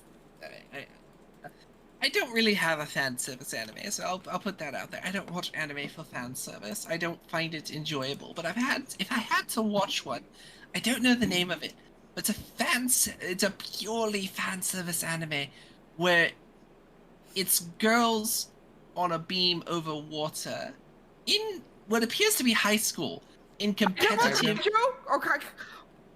Oh god! Competitive chest and ass bumping. Yeah, Kaijo. Oh my god, that's like one of my guilty pleasure. It's so stupid. It's so dumb, but honestly, watching a few clips from it where they like sort of go over the tactics of how to win was actually pretty fucking enjoyable and funny. It's funny as hell. I remember like one girl called her ass like Dog Chan or something, and like it'll turn into like a wolf or something, and it's great. Then you have the one who had to seek the gates of Booty Lawn. I remember Booty Lawn. Oh my god, it's so stupid. It's great. And it is so stupid, but at the same time, you're like, fuck it, I don't care. There's tits and ass everywhere. It's like, it's just, you gotta watch out like with your drunk friends, man. Like, that's a wild time. Oh yeah, watch it when you're inebriated. You're gonna have a great time. Let's see. You know what, I'll have to go with what Fair and Defatsa said in your chat. Like, yeah, Interspecies Reviewers is probably one of my favorite animes all the time. Yep, that's the one I was gonna say nice. too. But yeah, because you know me, it's all about taverns and brothels, which is all what my character's all about. And so I guess I love fan service, and I actually find hentai boring, because this is just repetitive, you know, motions and noises. You know, at least with in reviewers, they keep the sex scenes down to like a minute, maybe two tops, which is perfect. Yeah, and it's got good comedy. Oh, it's great! It's hilarious. And another selling point: Monster Girls. All right, and Sassy, your favorite fan service? I'm not a fan of fan service, but here's my argument for one fan service anime. Big argument. The free anime, the one with the 7 boys. Oh, it's on my watch list. Yeah. Technically, if you think about it, it's fan service for people who like big, like abs and shit. Yes. Because they show those abs and those asses all the time. Like, technically, it's kind of like fan service-y. You know, they always have those like shots of like, oh, look at my abs. Oh, look at my abs. Oh, look at this tension between the boys. So you're like, yeah. I was gonna say, if I can't piggyback off Interspecies Reviewers, since Tilly picked that one, Monster Muse or Monster Musume. Yeah, Everyday Life of Monster Girls. Monster Monasune. Thank you. Yeah.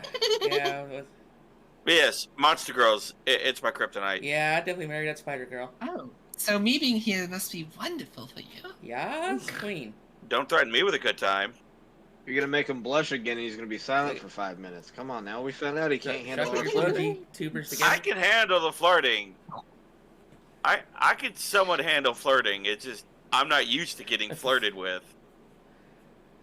Oh, let's see. Yeah. Who should start us off with the horror genre? Ooh, horror anime? Oh, I was also going to bring up, I'm surprised that no one brought up, I'm going to mispronounce this one because I've never been able to say it right, but Orahan House Club. Orahan I think House you said it Club right. isn't a fan service. It's pretty fan servicey, just not in the TNA department. It's on my list, but it's on a different. Yeah. I've never Thing. seen it, so Or in High School First Host harem for Club. me. That's what you're talking about, right? Yes. Yeah, no, it I is- love that. I love that shit, probably because Haruhi means so much to me and my sibling. When you see this non-gender confirming character super young, it really impacts you. And it's just, that's why I love it, because of Haruhi, because of what they did for me and my sibling. She's like, why do you care about my gender? I'm like, yeah, why do I care about my gender? And like, it's just like, we really want to meet like the voice actress, so just to say like, thank you so much for helping us bring this character to life. And I want to meet the mangaka too. Well, like me and like my sibling will defend Orange High School Host Club to the death. Just because of Haruhi. Let's see here. Alright, would you like to start us off with horror? I got one.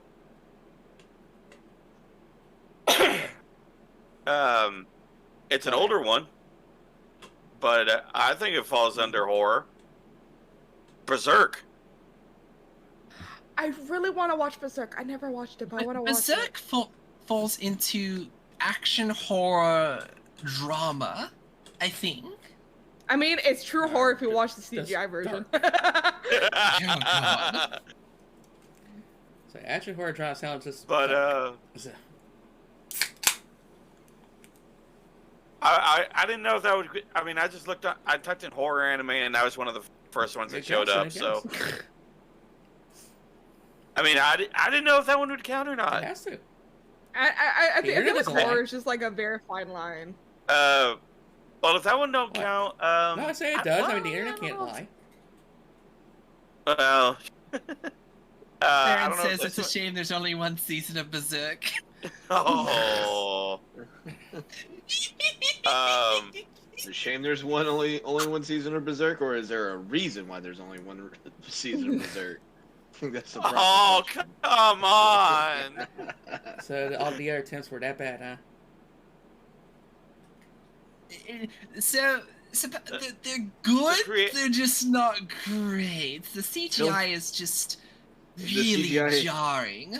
The CGI is the reason why Berserk falls in horror, because it's horrific. I was gonna say if that one can't count, I don't know if this one can count as well. Dead Man Wonderland. Love the opening. Yeah, it's got that creep factor to it. Yeah, I agree, because I read the manga, that's why. Yeah, horrible situation. Yeah. You gotta say, I read the manga. Yeah, the anime. I was so mad because it ended on such a cliffhanger, and it was so bad. I'm like, oh, come on, this is infuriating. Read the manga. I need to. Ari got a raid. Ooh, Rado? Yeah. Saki Wolf, too. That's a cute name. Aw, I like that name. Oh, Land of the Illustrious. That's one of the Wait, yeah. Oh, I want to watch Land of the Illustrious. Oh, Looks so yeah, it's on my good. LGBT to watch list. Let's see here. So, let's see here. Duffy, do you have a favorite horror anime? I do. Ergo Proxy. I can Heard see of that too. Oh, yeah. Yeah, Heard one of of Vel's Proxy. favorite animes of all time. It's very dark in the beginning. It got some very horror-based scenes that even fall into the classic theme of horror, which I do enjoy. And then, of course, all the millions of plot twists in it just keeps you enthralled with it. Yeah. Oh, thank you for your redeem, darling. Oh, well. Oh no. Uh, No, I just got a message from Oh. a buddy of mine. but, Oh. It's a little off topic, but I thought we were doing a Kool-Aid Man theme here for a second. no. Well, I'm pretty sure that some of y'all are aware that Cocaine Bear came out today. I want to watch it so bad. It looks so stupid. It's based off a real thing. Yeah, exactly. It's great. One of my fucking buddies sent me a text from the Asylum Studios Hold your beer. We're coming for your life this summer. Attack of the Meth Gator. Meth Gator. Oh my god. Oh. I need this in my life immediately. So what you're telling me is they just went to Miami and filled a bunch of alligators in the canal and then called it a movie. Got it. All right. Basically. Kyra wants to hear Tito say ooh woo. Not happening. I would love to hear Ari say ooh woo. It will. Thirsty My bitch. favorite horror anime. Here we go. Oh, what is my favorite horror anime? I don't know if I have one. Again, not a genre I usually go through. I don't have like a scary. It's not in the horror genre, but if I had to pick a horror anime to watch because it is a very real home-hitting anime, I would have to say Tokyo Revengers. I've heard of this. Never heard of that. It's actually more of a shonen about time travel. I need to finish it. Oh, A kid gets thrust into a moving train.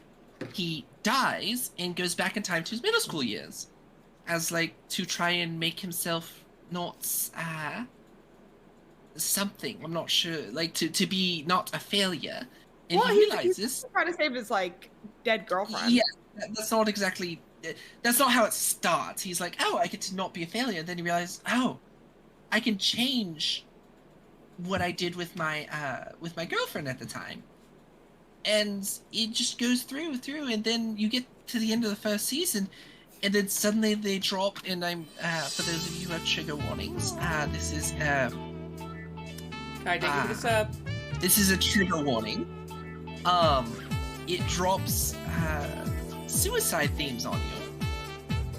Very hard ones. Not just like, oh, a character, you know, does that off screen. No, you watch it happen because he doesn't want to kill his friend because he's gone back to the future and he's changed stuff and something else horrible has happened and now one of his best friends has to kill him, and instead of killing him, he throws himself off a roof. Oh, I think I remember that. And that is the start of the real story of him trying to fix all these problems to try and save all his friends from doing these horrible things because of this one other person who I quietly suspect is him in an alternate timeline working against himself. But I don't know that as a fact. But it hits you at the last like 2 episodes, and then you watch again his girlfriend that he's been trying to save this entire time die in front of his eyes, and you're like, holy shit, this was not what I expected. just out of left field, huh? Indeed. And yeah, it just threw me for a loop, and I actually had to hard stop watching that anime because I don't have experience with these things personally. It was just very emotional, and my brain was like, no. Yeah. So if you want to watch a horror anime that really like gut punches you at its end, with how terrifying it is, because there's a lot of existentialism that comes afterwards with internal monologues and thoughts and stuff, that is the anime to watch. I don't say that lightly, but I recommend it in that regard. It's actually a really good story. It's very heartfelt. It's very touching. But there's a lot of horrific things that happen. Yeah, a lot of like time travel stories are kind of like that, where you have to concentrate over again just for more horrible shit to happen or different outcomes. Yeah, it's like kind of like, you know, you're playing with God type of concept. But it's like Steins Gate was like that, and movie wise, Butterfly Effect is a lot like that. So that would be a hard one for me to get into just because it's like it's good, it's gonna punch you in the gut. It's like let's see. And let's see here. Sassy, did you already name your horror? Okay, go for it. Nope. Castlevania. Ooh, that counts. I still need to watch that. Castlevania's an action horror. I like it. Yeah, it's an action horror. It's so good. And like one of my favorite arcs happens like in season 3, I think, with the character called Isaac. Where like it's after like Dracula dies. Spoiler, Dracula dies in Castlevania. And then he kind of goes soul searching. Oh no, who would have saw that coming? And like it's just like the most interesting character arc ever. And I'm like, bro, we stand Isaac man. Like he's great. And then like there's like vampire lesbians, and I'm like, I love them. Like you got like the big one, but she's like all softer, her like petite like girlfriend. You like, One of the things that one of my buddies was trying to sell me on it is like, I think his name is Trevor, who is always arguing with, there was another character that he's always arguing with. Alucard? Yes, I think it's Alucard. I can't remember who, but it's like, those two are always going back and forth with each other. Oh, and Alucard's bi, and like we still on bi king. Oh yeah. He does threesomes. Let's go. There's actually a threesome in the anime. But I was just told, like, if I wanted just to see like a unreasonable amount of sass, Trevor's the one I want to watch. Just him going back and forth with Alucard is like, from what I was told, it's like one of the best parts. Oh, I think he's definitely you if you were the anime character. It's just, Are you Yeah, he really? he sasses and drinks just as much as you.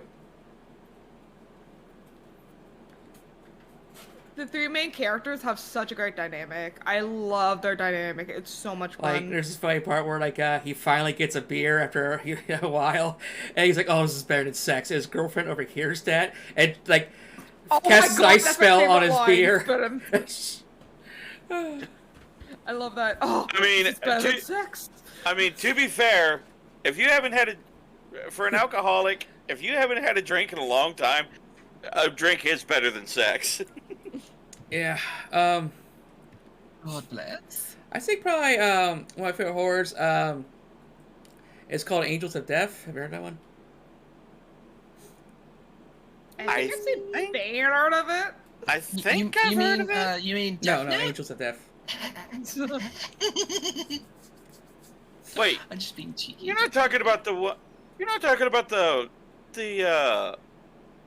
Blood Angels thing we watched, are you? Wait, was that the same name? Yeah, because that was called Angels of Death too, wasn't it? No, it's what came out first, actually. So it's actually based off an indie game, you know, like the RPG Maker games, and so so it's kind of crazy. I think like an American indie game got a Japanese anime, and so essentially, this one girl, I think just because crazy she is, she actually has amnesia for the first half of the anime. And so she finds herself basically kind of locked into kind of like this underground city that has like all these different floors to it. And she first gets chased by this guy freaking with a fucking scythe, like some kind of like Jack the Ripper, you know, like wannabe dude, and he's like, I just want to murder you so bad. And she's like, you promise? And he's like, wait, what? And so yeah, she's like, yeah, I'll let you kill me, but they decide. Basically, he's kind of bewildered by this, and they kind of decide to team up because this place that they're in, this underground city, each level is basically kind of like gifted to a different like psycho serial killer. So it's like they all been like thrown down here like some kind of weird experiment or something. And so essentially, yeah, these two, because you find out later, spoilers, but she's also a murderer herself. I won't still go into details though. But yeah, so basically these two crazy killers gotta team up with the promise, like, you get to kill me when we get out of this. And they gotta go through each different, like, serial killers type of maze or games. And you got your freaking, like, psycho priest that they meet with, this crazy gravedigger boy with, like, a jack-o'-lantern on his head, to, like, this one chick that's kind of like a fucking jigsaw with, like, all these automatic guns and buzzsaws in her dungeon. So, yeah, it's a cool fucking, you know, like, psychos type of story. Yeah, I guess like some dark romance in it. So. Huh. That actually sounds really fun. Yes. I'm not sure I'll get a chance to watch it, but that sounds really silly and fun. Yeah. It sounds like my kind of Yeah, crazy. I'll link it to you both. Right on. Let's see, yeah. It's going 1 o'clock, so we could call it here. I'd say we do have enough material if y'all want to get together for a round 2. This was a very fun conversation. Yeah, we can hold it, do another round. I don't mind. Yeah, I don't mind. It's a weekend. I don't have work tomorrow. I can keep on going. I have plenty of time, but I might be stepping out before we end. So I was saying, like another half hour, an hour? Yeah, I can do another half hour. I can do That that. should work. Hello, Inspector. Welcome, welcome, welcome. Hey, Inspector. Let's see here. Okay, so next up, favorite LGBT anime. Or if it's that specific anime, like a couple or character. We'll give you that much. I got Okay. one. It is a Chinese anime, actually, and I'm currently reading the light novel from it. Oh, yeah? Of it. It's called Heaven's Official Blessing. I think I heard of it, but I haven't seen it. Not sure I've seen it. It's like super popular, like in the Chinese light novel circle. It's like one of the most popular. It is pretty much like a heavenly spirit, I guess you would say. Keeps getting kicked out of heaven, and so your power is according to how many people worship you and believe in you. And no one believes in him because his temples keep getting destroyed over hundreds of years. So he goes back down to Earth to try and solve these problems, to try and build his own reputation for people to worship him so he can get more power and properly go back to heaven and repair damages that he accidentally destroys. And then he falls in love with a, like, powerful ghost guy, and you're like, ah. Nice. I always really like the dynamic of, like, powerful spiritual beings being connected to humans by their faith. It kind of makes a reason why, like, they wouldn't just kill humans. Interesting. Alright, what's your favorite LGBT anime? Oh, God. Sailor Moon. Sorry. No, so Sailor Moon did one thing right in that regard, because I can't say I have an LGBTQ anime fave, but Sailor Moon did something really right. It made that Yuri couple entirely normal. Sailor Uranus is like one of my inspirations. Holy fuck. But like they didn't make a big deal about it. It was just a thing. It was there. It was natural.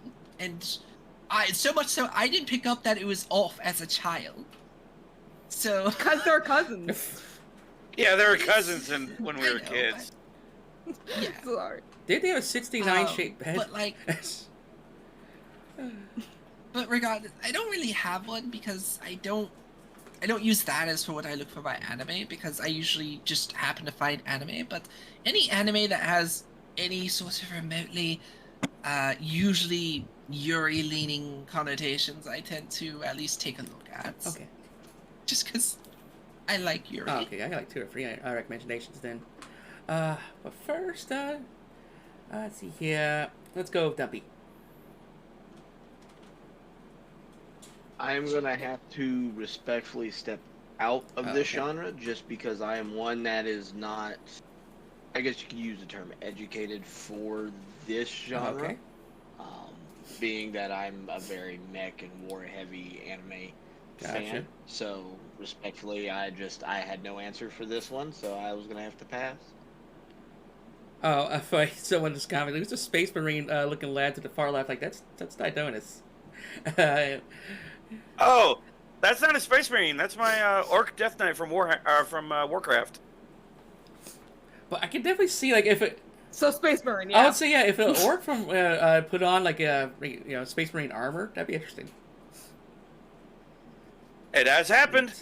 Oh, by the way, what's your favorite LGBT anime?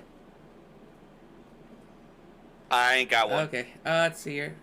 All right, I'll bust out. I'll go 3 Yuri recommendations then. Bloom Into You. That one was like popular anime like 2018 apparently. But that one's about 2 high school girls, and saying the characters are extremely relatable, especially when it comes to relationships. Another one, if you want some silly called, I think it's called Kashimashi, Girl Meets Girl. Where essentially this boy, he has a crush on this girl, and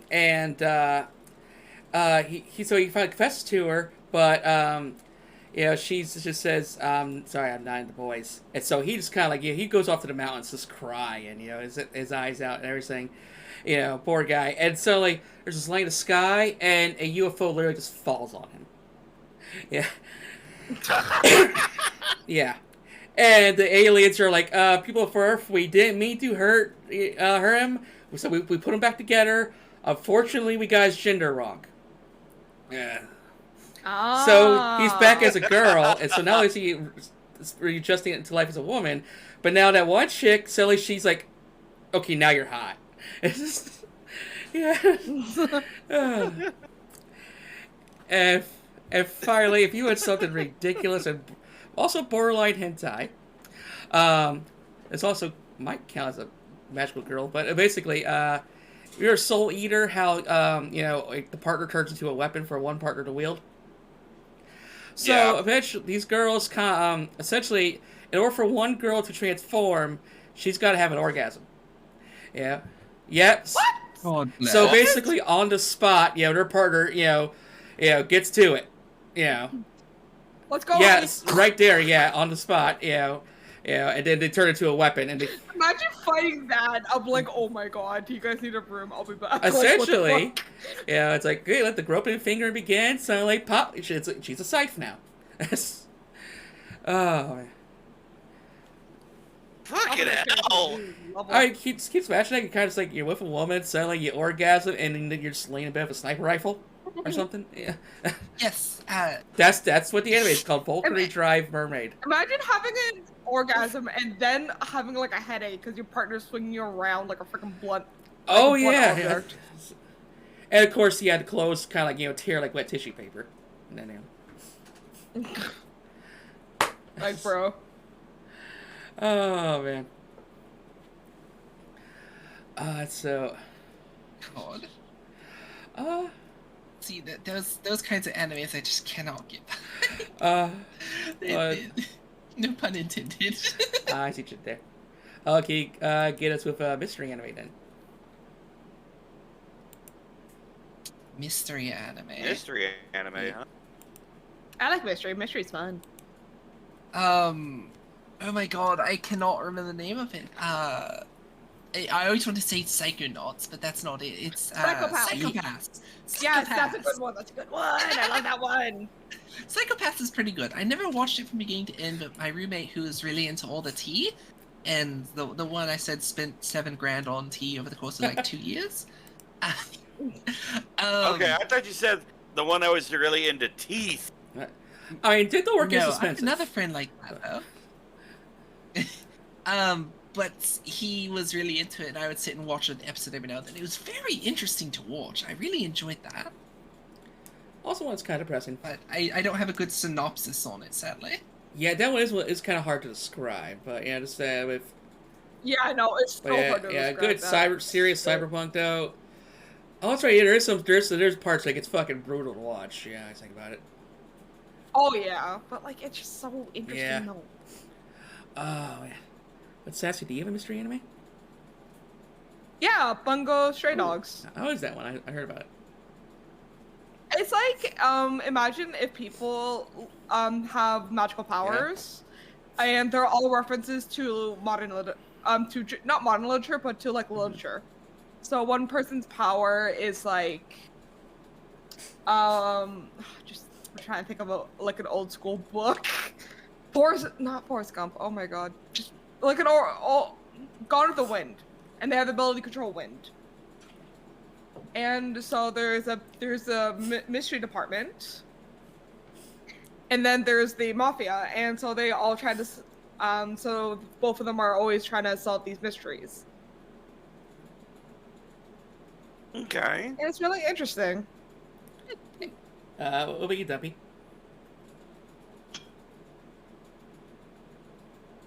K. Oh yes, I know Kay. Kings, also known as Kings. they're individuals that are given like these just phenomenal supernatural powers, and they've been given the ability to like recruit others into their clans, as well as like protecting the lives and the honor of their previous clansmen as a part of the king's duties, depending on what clan they're in. It's got a nice mixture of a couple different style of mystery animes, crime animes, as well as like just thrillers. And action. And action. It's And one of those. It's one of those unique ones. Would be the term, I guess you would say. It doesn't lean like it's heavily stylized to be very actiony, but doesn't like it's reminds me a lot of Code Geass. Code Geass. Okay. It has a very Code Geass feel, minus the attempts to like do 5D chess. It's in my opinion a very good anime with a good, I agree, mystery to it, and the action scenes aren't like, in my opinion, which you don't have to agree with, not super over the top. They are very down to earth in their projections, because they're not meant to destroy whole cities. That does happen in one case, but they're not meant to do that. They're meant to be protectors of their territory. Yeah. They're very tactful. Yeah. Very tactful. The fight scenes are very tactful. It's a little hard to follow because of how it drops you into the world, but once you get that and you catch up to it and you realize what's going on, it's like, oh, this is making a lot more sense. I can follow now. But it does, when you watch the first episode, you're like, what the fuck is going on? Wait a minute, where did I just land? Because I'm pretty sure I took a left at mystery, and now I'm... Which is really good, because that's how the main character feels. Like, you are just with the main character along for that ride, and it's pretty awful. In a good way, it's pretty awful. It's like, oh, shit! Okay. And Donuts, what's your favorite mystery? It's a little bit cheesy, but I don't give a damn. But I mean, when have you ever known me to give a damn about what people think about my opinions, right? Case closed. Oh, okay. Oh, that's a great classic. Or Detective Conan. Yeah. Case Closed is indeed really good. It is a mystery anime. But it's a mystery anime for kids, so I always look at it and go, I mean, I thought it was always kind of interesting. He gets all the, he's this real big time high school detective about to get about to graduate high school, gets turned into a kid, and the girl who he really loves ends up, her and her dad ends up taking him in, and he always has to knock out the dad and use his watch to disguise his voice to solve all these crimes, and I'm just like, this is just too much fun not to watch. It's silly, a little over the top, and like, I don't know, I appreciate it, but it's also just... It's got a charm to it. It gives off Metabots vibes, is what it gives off. Case Closed gives off Metabots vibes. 100%. Like, it gives off Metabot vibes. The way that the childish humor is built into it, I feel like I'm watching Metabots on a Sunday morning cartoon run. Hey, there's nothing wrong with Saturday morning cartoons, my dude. I'm not saying there is, but I'm just saying that's the vibe I always got off of that one. That's fair. Who didn't ever enjoy Saturday mornings, getting up out of bed, in your pajamas, have a bowl of cereal, and just stay your ass right in front of the TV and to hell with it what everybody else thinks? Oh, I said fuck it to cereal. I just ate a box of Pop-Tarts. No, hold on. A Pop-Tart. Hold on. Box of Pop-Tarts. This is important. What flavor? To be fair, I didn't have a choice in this. It was whatever my parents got, but normally it was frosted strawberry. I approve. My personal favorites. So, frosted strawberries for nostalgia. I will eat those for nostalgia. For I need a snack, but I don't want to like juice myself on sugar, I'll have the brown sugar cinnamon. Good one. And then my absolute favorite is chocolate fudge. Mine would be s'mores. I don't like the s'mores. I don't like any of the mixed flavor That's pop fair. tarts. I got burnt out on the That's the problem with s'mores. s'mores, though. You cannot cook them in the toaster. Because the marshmallows kind of fucking melt and they cook up your toaster. So I always have to microwave them sometimes. But I got a few redeems to catch up on. Huggles. And Anna. And a Deb. Yep. And I'll make Ari do a posture check. Hold up. Oh. And my favorite mystery goes to Ace Attorney Phoenix Wright. Oh, that's a Yes. good one. I respect it. Thank you for the Yeah, that's a good one. hydrates. Get the hydrates, everyone. Cheers. I guess an honorable mention. I never saw it, but I watched my roommate play the games a lot. Danganronpa. Right. Yeah, I was like, these are always bizarre, so I'm just gonna stay away from them. But That's good. yeah, Phoenix Wright. I didn't want to get into the games because I found out like all the cases are the same. Like they're all like protect the actual innocent client from a murder charge.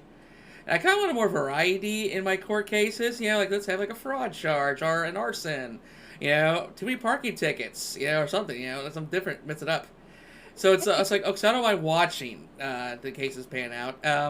And they actually are the all Detective Gumshoe, stuff that goes on in those episodes is pretty cool and funny. Well, there was one Phoenix Wright game. It was where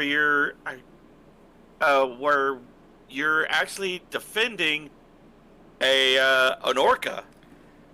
Oh dear. Like the animal? Yes, the animal, the orca is on trial for murder. How the fuck does it fit in the trial room? It doesn't. I played the game and I laughed my ass off. I can't remember which one it was. Oh my god, imagine trying to sue a fucking whale. But I did like the crossover they did with Professor Layton. It's like you assume for the ownership of his tank or something. Okay, let's see here. They're gonna sue him for all his sand dollars. Okay, so this one can be kind of fun. Tito, what's your favorite music anime? Music? Ooh, give me a second. Hold on. Swing back to me. Ari? Acting like I know music anime. So, how I find music anime is I find AMVs I like, and the one I like is this band, as it always is, I suppose, but this band of ragtag kids, but they're not like in your traditional Japanese school uniforms. They are actually in normal clothes. One's in a tank top, has an afro, shorts, he's a drummer, and a few others. I don't know the fucking name of it. I could not tell you, but the scenes from it are fucking amazing. They look so well done. White Chalk Squad. That is fair. That is fair. I won't say it's my favorite, but it's the only one I've actually watched a few episodes of. Your Lie in April. Oh, yeah, I know that one. Good things. I refuse to watch it because it's sad. Oh. Yeah, no, it's a super depressing anime.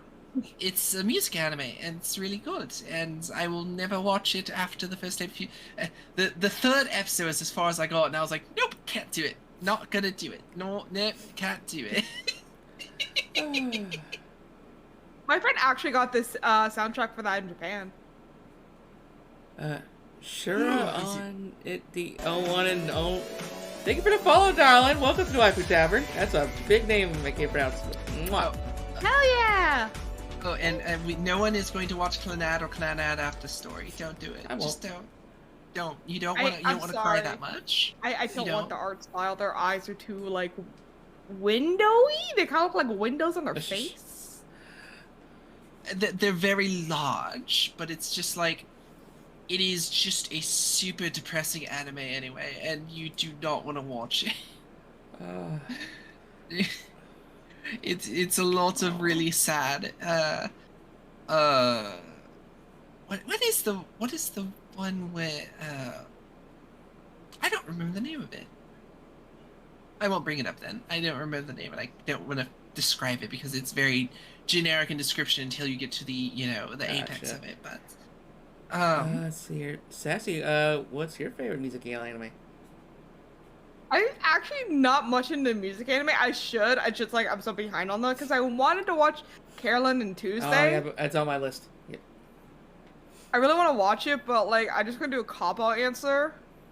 I'm just going like the shoujo route. I'm sorry, I'm just doing shoujo animes. Oh, Shira, I could top you on Paper Fireflies. Most depressing anime movie ever, Dog of Flanders. No, I don't like depressing. I refuse to watch depressing. Oh my, we was. I've never heard of that one. It's called Idolish 7, and I watched it with my friend in college. I know 7, but. They're male idols that sing and dance. I managed to find Okay, one. what is it? I only saw a few episodes of it, but I laughed my ass off with it. There you Zombieland go. Saga. Oh, I need to Zombieland watch Saga's that. pretty I watched one I episode. was like- oh my god. I was like, just wait, love I it. love zombies, I love idols. I could have subscribed faster. I did see a clip of one of K-On! But Yeah. but the clip I saw, the girls were playing Psychosocial. What? The- Aspect in my chat's asking if anyone's heard of Symphogia. Heard of it, never seen it. Never heard of it. My chat's referencing things like JoJo's and whatnot. I'm just like, I mean, JoJo's is, that's just a given, because, they're always, a lot of the characters are musical, right? Like, Well, like those are references, not really like music. Like I don't think that counts. yeah, they have, like, Killer Queen and everything, and, Like if they bust out singing Killer Queen, then yes. But since you call it Killer Queen, I don't think that counts. Let's see here. W, you got one that counts?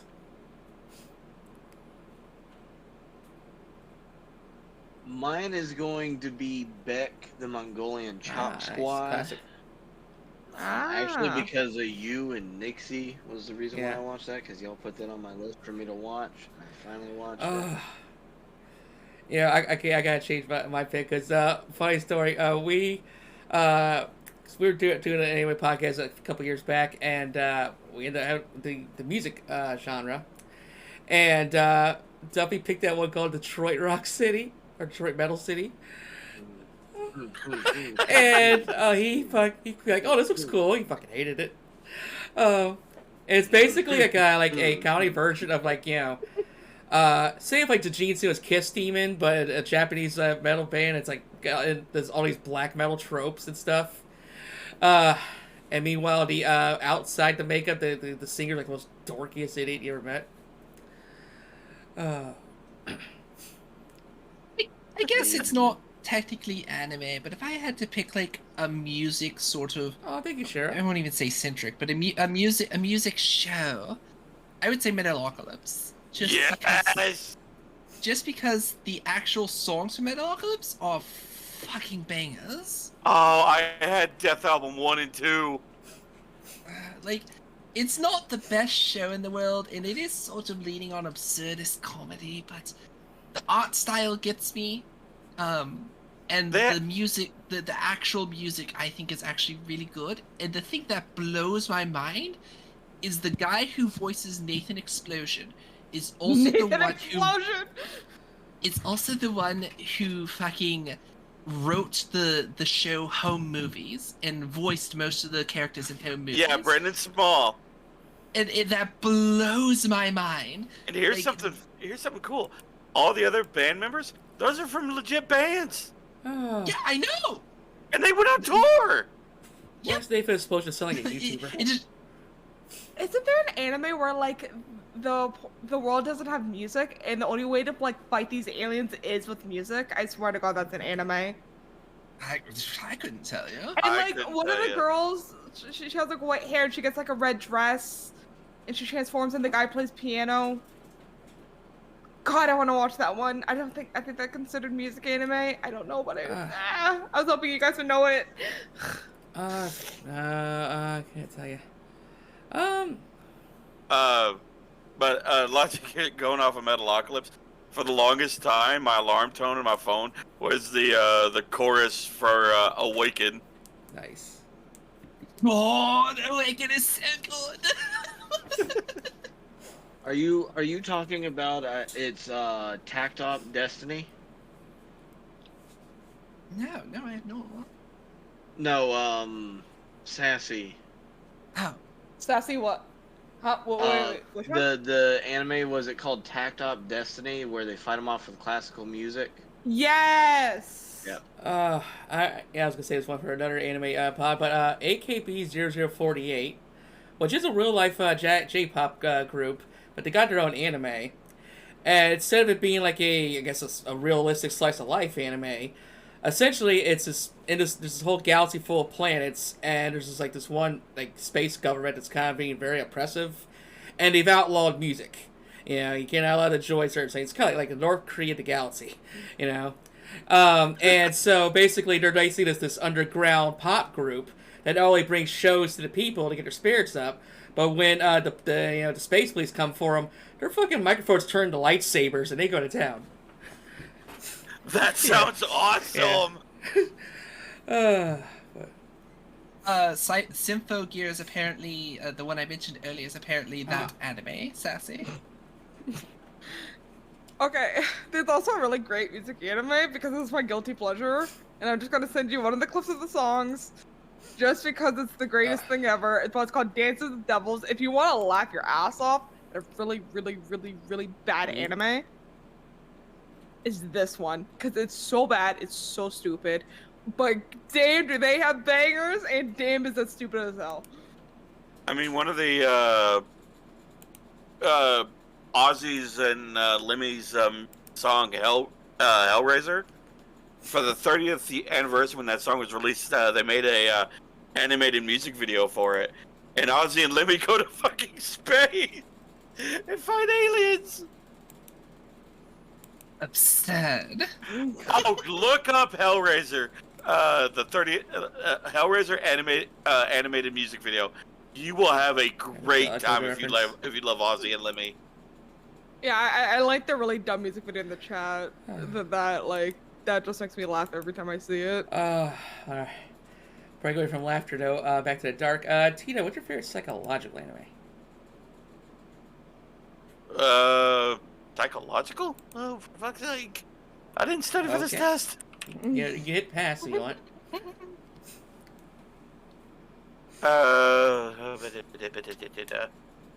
I'm just Googling psychological anime. I got one. And that is? Oh, sorry. I didn't want to steal the spotlight. I'm so sorry. You're No, not go for it, No, go you for did it. it. Okay. Horrible. Awful. Madoka Okay. Magica, baby. Yeah, that counts. I love Madoka Magica. It's like one of my favorite animes. It's so good. It's a slow burn, which I love. I love how it's a slow burn and then it goes up and you're like, damn, look at this stupid little con artist, motherfucker. Episode 3, I don't think is counts as a slip. Well, it's slow burn and then it's mommy's death, and it's just you're like, damn, and it's just oh, it's so Kyuubi good. did nothing wrong. Oh, he's a little con artist, man. He's a little con artist. That's what me and my friend call him. Because I was watching with my friend, and I'm like, look at this little con artist. And that's what we're calling him. The thing with Madoka is that I was told for years how much of that anime was a mindfuck. And so I actually went into it fully prepared then. And I still got mindfucked. Yes. Yeah, I know. It's so good. This day still an absolute fair anime. Nice. So, yeah, I expect a lot. Like I said, Shoujo Magical Girl stuff, that's me. Nice. The only thing on this I even went to my anime list and it said a psychological anime. The only one I've seen on this list is Death Note. It's psychological. Yeah, no, that's a psych anime. That one I just... Yeah, that's the only one I've seen that's on this list. Granted, I went to at the first 100 out of 411, but I don't have time to go through all 411 of those anime. Usually, like, that last page is like usually hentais. Go on.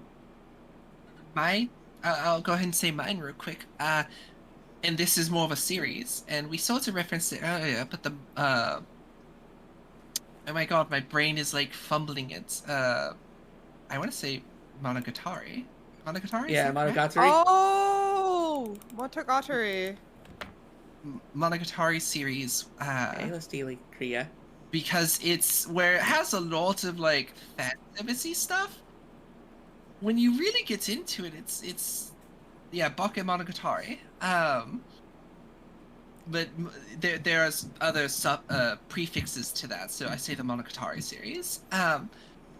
It's psychological in just what it means to be like a supernatural creature and who lords power over you and how you deal with suddenly being thrust into the supernatural world where you don't know the rules and everyone else seems to know them around you, and you have to figure that out or you're going to die. Like outside of the ecchi scenes, that's really what that series is about. Ergo Proxy would also probably fall under psychological. I've probably heard of Ergo Proxy. Like, that show should have been like 12 episodes or less, because there's so much mindfuck filler, and like the first couple episodes were great, and the last couple episodes were great. Like 20 episodes or something. It was, it dragged. Barry, you got one? Dubby? Dubby? I'm here. I'm sorry. Mine is gonna have to be Fully Cooley. Ooh, I've classic. heard of that. Oh, it's Fully a Cooley is a good classic. one. It is Classic. it is definitely a mindfuck, and I would argue that you should watch Fully Cooley from beginning to end. Don't try to rewatch any episodes, and then go back and watch it again. It is one of those series that is best watched in one full setting. Let your mind digest it, and then go watch it again later, and things will start to make a lot more sense. It is a very, very hard anime to digest properly. And it's only 6 episodes long, so you don't have to worry about it. If I'm going to be here watching it all day. No, you can watch it in a couple of hours. Yeah, it's a very short anime, but it is very impactful. It does not stop digging at you. No, and it goes from 0 to 100 very quick. Oh man. What's it all about? It's basically our favorite anime per genre. Psychological. I gotta go with the new cyberpunk anime. Oh. Edge I Runners. haven't- It is is it good? very good. And yeah, it gets really mindfucking depressing in the second half, because essentially there's multiple characters that just kind of spiral out of control, and especially with addictions and stuff, and losing themselves. So yeah, and also it's a prequel to the game too, so you don't have to get really spoiled. Yeah, because I was Okay. about to ask, do you have to play the game to know anything about the anime, or? Yeah. No, but you'll realize references. Yeah, That's there's about it. one of the main Okay. villains from the game shows up in the anime, and it's like, oh, now I got more reason to want to kill his ass. Also, It is one of those situations though where he's more of a bastard and more impactful in the anime than he is. Really? In the game, sadly. yeah, Okay. so I only got so far in the game. It's on my bucket list to finish. Let's see here. I still need to finish Yakuza Like a Dragon. Catan. Interesting. I'd say, and one I heard about, I can't remember the names. I only heard about this one. And basically, it's a group of kids, 6, 7, 8 kids, where they find this hidden cave on in the beach mountains, and they find this fucking mech, And they're saying, and then they run to like the recruits, like mad scientist works there. He's like, oh yeah, I says, tell you what, you want to go in the mech? Sure, why not? Basically, as soon as like the mech animates, like an alien attacks, and then it's like Evangelion size battles, like kaiju battles, and and basically the kids find out it's like that once you pilot the mech, you die. But then the mech's also now DNA coded to them. And with aliens coming down, it's like, well, we gotta save the world, and you're the only ones who can save the world, but once you pilot, you're dead. So that's fucking like, yeah, I'm just not gonna use satisfaction. I'm just gonna shoot myself or drown myself or whatever. Yeah. Oh man. But I guess it's that whole I don't want to say paradox, but that whole thing of the needs of the many outweigh the needs of the few. You save your parents, don't you? They're gonna get crushed by aliens stomping through town. You're the one that has to hop in that mech. Oh, that's awful. Yeah. And yeah, these like preteen kids too, poor things. So let's follow up this mindfuck with romance anime. Dumpy, you're first. Actually, I think we might be able to stop that, or I will have to. Sounds good. It is 1:30. Technically. Yeah, about 12:30 over here. Yeah. 11:30 here. We can pick up on this. Yeah, like It's we do have 1:30 enough topics to do like a round 2 sometime. Yeah, of course. Yeah, I'll And be down. I have my list with me because I wrote down every anime. Nice. I prepared. I was like, what? I was not prepared. This is all off the cuff. You did great. Yeah, same here. I need to be prepared. It just helps me stay more Like Ari was organized. dreading. I'm like, you sure you want to come? Yeah, but you did great. Yeah, I say we pick up next time with romance. You got it. Yeah. That sounds like a Right. great idea. Where I'm not first. 50 more categories. Okay. All right. I will catch you all later. You have a wonderful evening, and thank you for having me Later we're gonna again. have the anime watch party. Yeah. I will try to set one up. It's when you have all the time in the world, it gets hard to prioritize productive time over fun time. Anyway, I will catch you all. Have a wonderful evening. And Have a ta-ta! good Good night. Later. Whoosh! Whoosh. Oh, okay. She go whoosh. She disapproved. Okay. Let's see here. Thank y'all for joining me. It was a good time. Yee. Yeah. Always. Just remember the 28th. If you do that one on that date, I will be unavailable for that one. Yeah. Yeah. So because I'm doing this again of another guest, Blue Lotus. So, as far as I know, it's gonna be one-on-one of her. But yeah. So basically, I wrote 2 lists. So I'd like really scratch my brain for 2 of each. Oh, your pet goblin wants a shout out for them. Here we have. Yeah, I think they want to shout out for Oh, Logic. you bet. So, Yeah. Or if you still.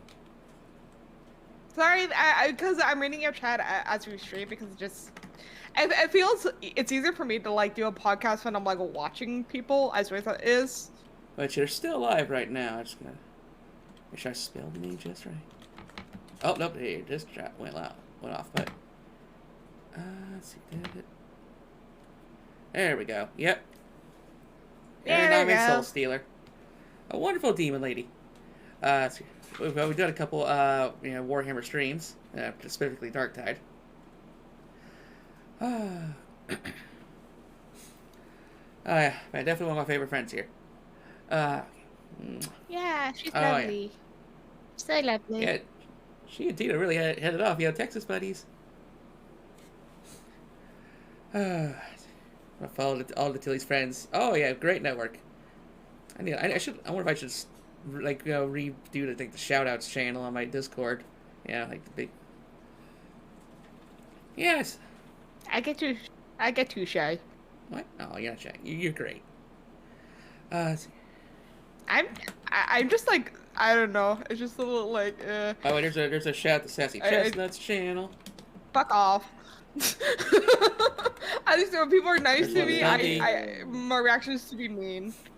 I'm like the worst person. Look, I just expect people to be mean to me. It's the only way you I'm, get a reaction. I'm just like, how dare you be nice to me? How dare? How dare? How dare?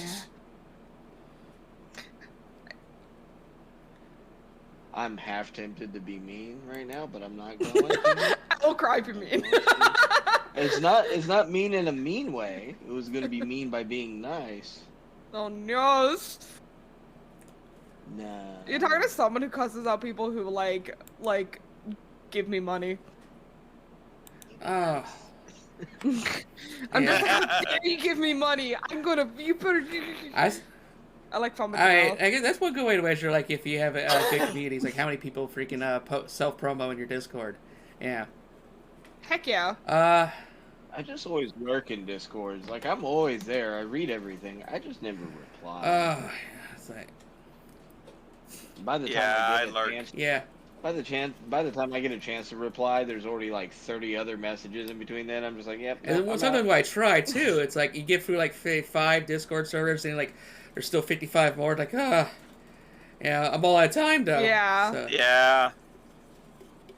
Which is Yeah, my I Discord servers, just pictures of my dog and my cat. Alright. Like, that's all I care about. I'm like, here's my dog, here's my cat. Congratulations, this is my Discord. Yeah, it's, I think we're gonna rate a kind of an anime theme-ish, character. Her name is Ochi Dochi. Yeah, and they are a red Oni tuber. And they are freaking adorable. Ooh. Plain one.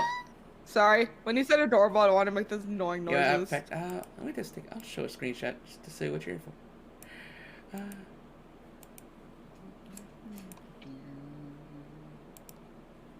So if you look at the stream, this is them. I'm getting first pictures on Writers Hall. Oh, that's so cute! Look at that little face. Okay, let's go ahead and read them.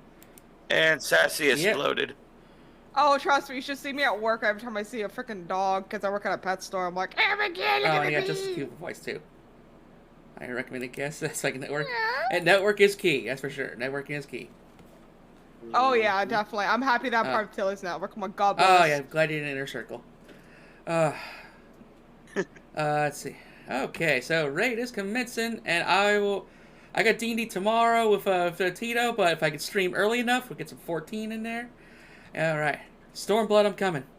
I love you, darlings. Mwah.